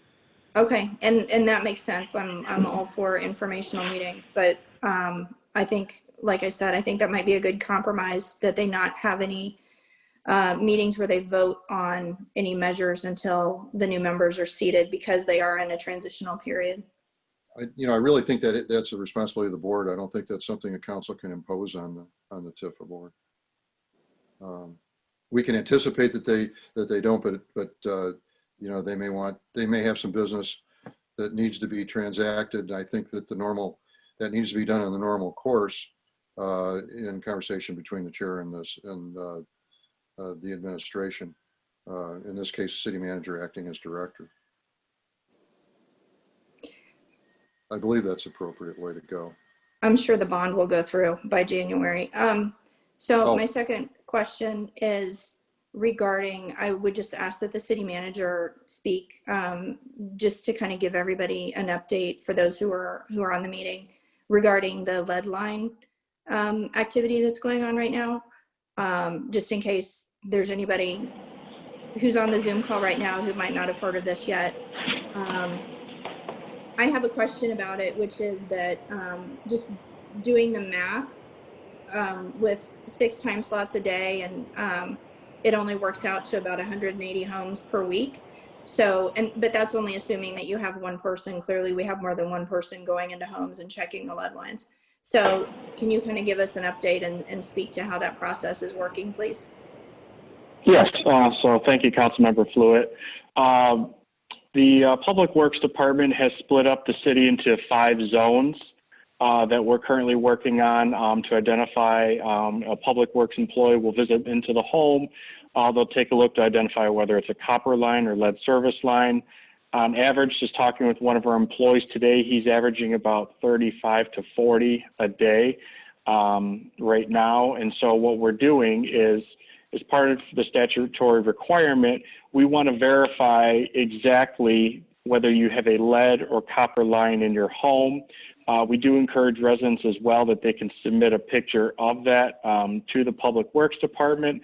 However, just for our purposes, it is easy as well to sign up, make an appointment on Sign Up Genius or call the Public Works Department. Our staff, Tom, Jenny, Pat, Thomas, are more than happy to help you out. And so we are trying to identify those lines, in anticipation today, discussing with the Public Works Supervisor. We anticipate by the end of November, we'll have verified all lines within the city. That's after Okay. visiting every home. Thank you. And then just so people are aware, can you remark on the ways that people are being contacted and how they can reach you if they need to? I'm Yeah, just absolutely. I'm ahead. just trying to get all the details out there because it's a really big undertaking, and I'm not sure everybody is aware that all these lines have to be replaced at city expense. So just in terms of background and everything, just all the information that we can possibly give people is helpful. Yes, so I know we did hang door hangers that we have out there. If you go on the front page of our website in the news articles, it's the first article. There's a little blue water drop. That is the lead service line information. As you asked as well, I'm more than happy to take those calls and refer them if, myself and to Pat Thomas or Tom Jenny. And I would certainly encourage residents to either contact Public Works Department and myself or email to schedule. And we do have Sign Up Genius available on our website. Okay, thank you. Okay, any other council comment on new business? Councilmember Rowland. Thank you, Mr. Mayor. I was wondering, Nick, or City Manager, if you had a budget for what they estimated for the demolition of Verdunks. A budget, we are getting, we have 2 bids right now, and I'm waiting on 1 more. Can you give me those estimates? I think that would be unfair, given that we're waiting for one of the bids. I mean, that becomes public information if he starts talking about Okay. them. So can you share that with us, that when you get those to the entire council, what the bid we go with, just so we can keep track of all that? Thank you.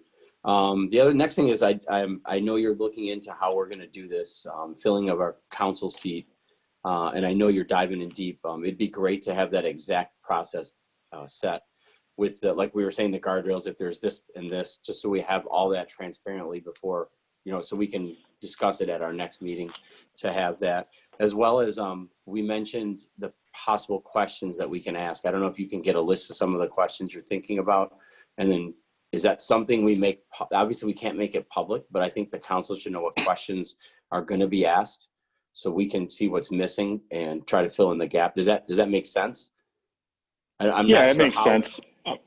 So since we can't discuss it, if there's a way for you to share that with us, and then we can come to you with new questions that we feel need to be added. I just want to make sure that we're not missing anything and we're not inundating you with questions that you're already setting up to ask.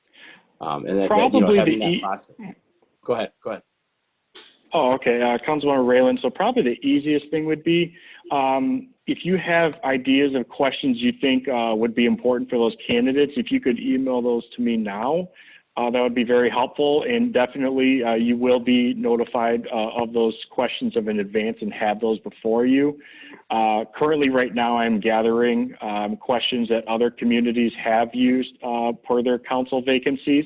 So I'm trying to get a good grasp of the who, what, where, when, why. But if there's a specific question you feel is important for that candidate, future candidate, be more than happy. And that'll help me as part of my process, establishing those and working with the administration. Okay, thanks. And then I just wanted to reiterate what Councilmember Reed mentioned about the Finit 4-miler and T-Rex. It's a virtual run, so you can do it at any time up to Saturday, October 10th, and it's finitforward.org. It's a wonderful community event. The last thing I want to add is we've gotten a lot of emails to council about the barriers between Detroit and Grosse Pointe Park. I think it's time that we may need to have an agenda item about this to discuss it, not to decide right away, but I think we need to have a good discussion on what our plans are with these barriers, not opening them up to full traffic, but we have a nice one on Cordy that has a sidewalk that goes through that we get to the community garden with. I'm wondering if it's just something as simple as me emailing you, asking you to put on the agenda to have a discussion, and I'm trying to figure out the right way that we don't have to have a vote on it, but I think we need to have a good discussion publicly about it to see how we all feel and to come up with good ideas on what we should do. Obviously the time is now with what's going on in the world and how Grosse Pointe Park is seemed to be a wall between Detroit and Grosse Pointe Park. I think it's a good time to have this discussion. positively and constructively. And I'm looking for guidance here on how to get that discussion between us, because I don't want to break any OMA rules and do it on the side, but we should do it publicly and have resident input on that as well. Yeah. So is it just as simple as just put, oh, go ahead, Mr. Mayor, I'm sorry. I was going to say, one thing that occurs to me is that this is probably a topic that can and should be addressed in the master planning process. Whether it gets addressed before that is an interesting question, but if you're looking at changing traffic patterns or issues like that, it's the kind of thing that a master plan, it seems to me, in terms of our use of our streets, is within the scope. So you're thinking to suggest it with the master plan advisors? Well, certainly, I think it should be considered as part of the master planning process, given that it's been raised as a concern by certain members of the community. Yeah, so back to that master plan process, does that mean when we choose, let's say we go with company A to write our master plan, are we going to have a meeting with them, specifically with council, to give them advice and suggestions on what we'd like integrated? I think it'll depend a little bit on who they select and the process they've got, but I think in all cases the firms, if you recall, their proposals included sessions with key stakeholders, one of them being the council. So I think that's so that would give us that opportunity. Yeah, likely all of them. Mayor Pro Tem Robson has his hand up. Yeah, along those same lines, I think communication's important, discussion's important. Maybe another venue could be the city manager's informational meetings, if he ever brings those back. That might be a correct venue too. I get the same emails about some of these barriers with the suggestion that they are racial. I completely reject that notion. I was on the council when they were put up. Frankly, I think it's a false narrative and intellectually honest. Mayor Pro Tem, I got a point of order. I don't think this is time to have that discussion. I think okay. I said what I wanted. Topics on the table for us. Thank you. Thank you. Anybody else have new business? Councilmember Hodges. Thank you, Mr. Mayor. I had intended on bringing that matter up as well because there has been so much discussion about how we can be a welcoming and collaborative neighborhood. And I do think it's an important conversation to have, and it's equally important to do it well. There's so many aspects to consider, and I think it has the potential to unite us rather than divide us. So I will remind the council that I did submit a Bridges at Borders strategy several months ago to begin helping us lay out a process for addressing it. So I would just point folks to that, possibly as a starting point, so that we can get to the meat of that. And then one other item, we've been through a lot as a community in the last 12 to 18 months, both municipally as well as within the schools. And I think it's been a privilege to be at the table at this time, despite how challenging it is trying to get us through that period of change. And I know I've been working to be really intentional about my decision making, as I'm sure my colleagues have too, looking at measures that are impervious to politics to get us through, being objective, being fair, assuming best intentions, being respectful of the past, and also putting good solid management tools in place so that we have a performance mindset and we're managing for results. So to that end, I've been creating a community dashboard just for my own personal use, but would really like to encourage so that we do keep our eye on the ball, that we apply that to all of our decision making and weave thinking like that into our goals and objectives as we set them for administration, budgets, appointments to boards and commissions, et cetera. So I know some of the things that I have on that list would be, so we don't lose sight of them, a revised zoning ordinance, the master plan, parking analyses, sustainability measures, policies and procedures, clear definitions, border points, daycare, redevelopment ready communities, mobility, bylaws and other governance items, gift acceptance policies, et cetera. So I'd really like to keep building that list and would just like to put that out there just to, really demonstrate my desire certainly to be a very strong ally for the best possible, longest lasting, sustainable change. So I'll keep working on that and we'll bring it up in our personnel committee meetings as well and hope that we can all discuss that as a group at some point too. So those are my two things. Thank you. Okay, thank you. I think we've gone around to everybody at this point, and it might make sense to move on. Apparently someone has something. Councilmember Reed. Well, one thing we forgot to address, and that is with accepting the resignation of Councilmember Grano, there are appointments, there are commissions and committees that he served on. And so I assume you're going to be addressing that at a future meeting as well. But I will. Hopefully, yeah. My preference is to know what the full council is before I start moving Okay. things around. Okay. Fair enough. I just didn't want to lose sight of that. No, that's correct.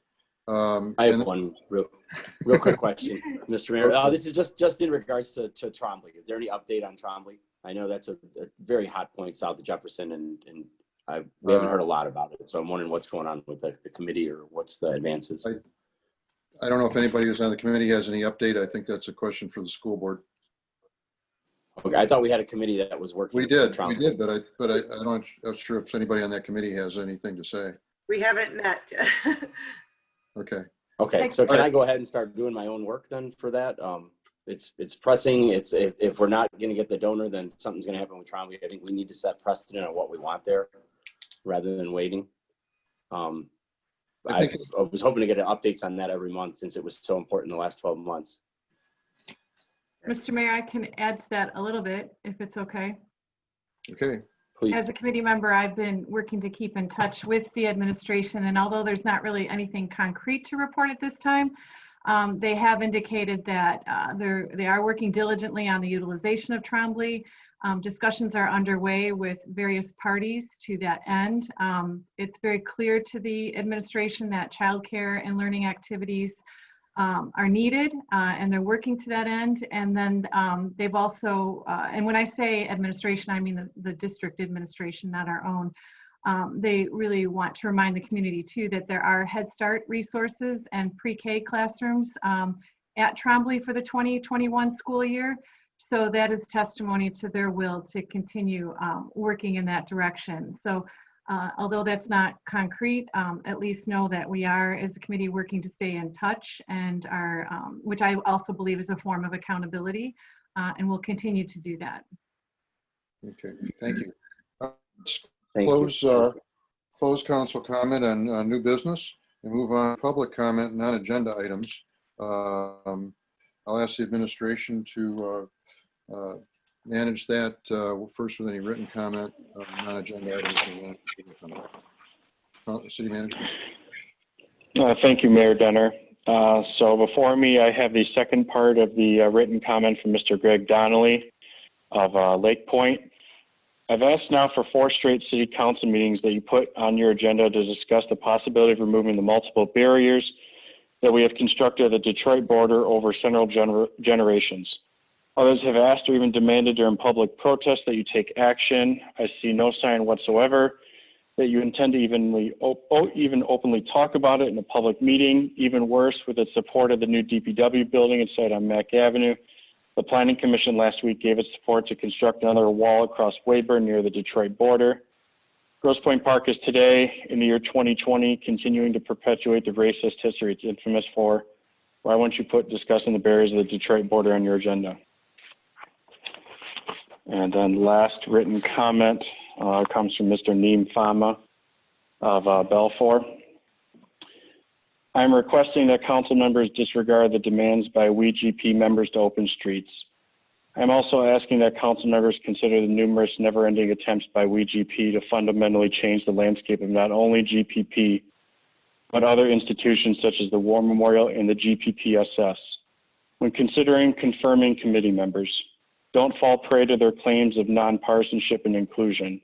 Their true intent is the indoctrination of anti-capitalist views into K-12 curriculum, as published during diverse GPs, WeGPs, and quote, First Kirchville March. Please also keep in mind the repeated demands on opening our resident-only parks. We must put aside political differences and stand united against the destruction and divide WeGP has and will continue to advance. Mayor Denner, that's the written public comments. I'm now going to ask Leah Smith to admit if there's anybody in the queue for public comment. As this process was stated earlier, this is for public comment. Anything that is a Q&A should be referred to the administration and or to City Hall. And so with that said, I'd like to ask Leah to share the timer and admit our first comment. Thank you, City Manager Seisland. I'm going to share the timer now. And then Mary, you are first in my queue. If you can please unmute yourself and state your full name and city of residency for the record. Yes, Go ahead, Mary. please. Thank you, Leah. Sorry. Mary Rulo, Grosse Pointe Park. I'm coming on this public comment because I've tried to make the inquiries and they haven't been answered. So it's about a FOIA request that I had filed. It was sent upon review of council minutes from last July, which state, and I quote, Mayor Denner stated that a parking study was undertaken, including that St. Ambrose has an agreement with URIF to make the parking lot available during performances. I should be more clear, that was July of 2019. So last month, on August 19th, August 19th of this year, I sent an email asking for the parking study, which the city then elected to treat under FOIA. I received a response from the city attorney on August 26th, requesting a 10-day extension until September 10th. I sent an email on the 17th of September to Nick and Jake asking about the status, but there has been no response. So I would really like to know the answer on that.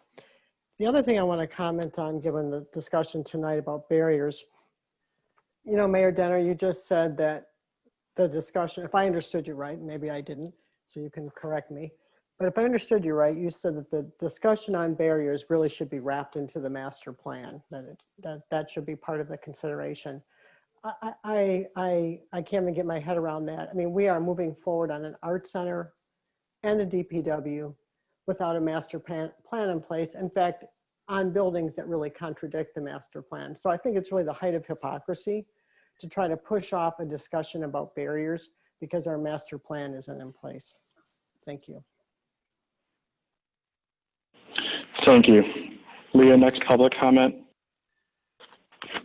City Manager Seisland, I have no other public comment in the queue at this time. Okay, Mayor Denner. Okay, thank you. That closes public comment on non-agenda items. With that, I move we adjourn the meeting. Is there support? Support. Councilmember Reed, call the roll, please. Councilmember Rayland, Yes. Reed, Yes. Hodges, Yes. Robson, Yes. Fluid, Yes. and Mayor Denner. Yes, motion passes. The meeting is adjourned. Thank you, council. And we made it before 10:30 tonight. I hope hope we can even do better next time. Have a good rest of the evening and look forward to seeing you. Enjoy the game, Thank Mr. you. Seisland.